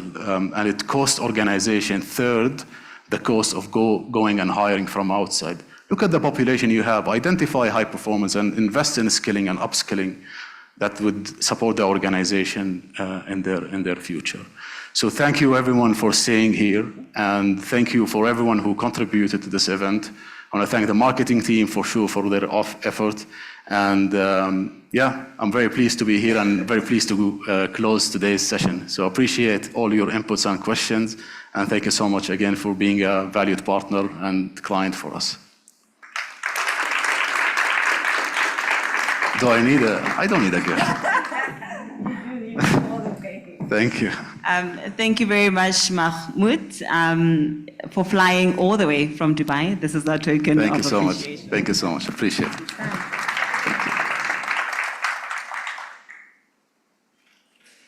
Thank you. That is unfortunately all the time that we have for today's session. Thank you very much to each and every one of you for gracing us with your presence and your attention. I want to wish you all the best in your endeavors to continue to create environments and maybe perhaps challenge you to push the needle even further. Create environments where people thrive and grow. As you leave, please remember to pick up the bag and your parking tickets for complimentary tickets on your way out. And as a token of appreciation, we've also included a gift for yourself. Please take the moment to have a bite by the lunch area. And this is also a farewell to our colleagues and our clients joining us online.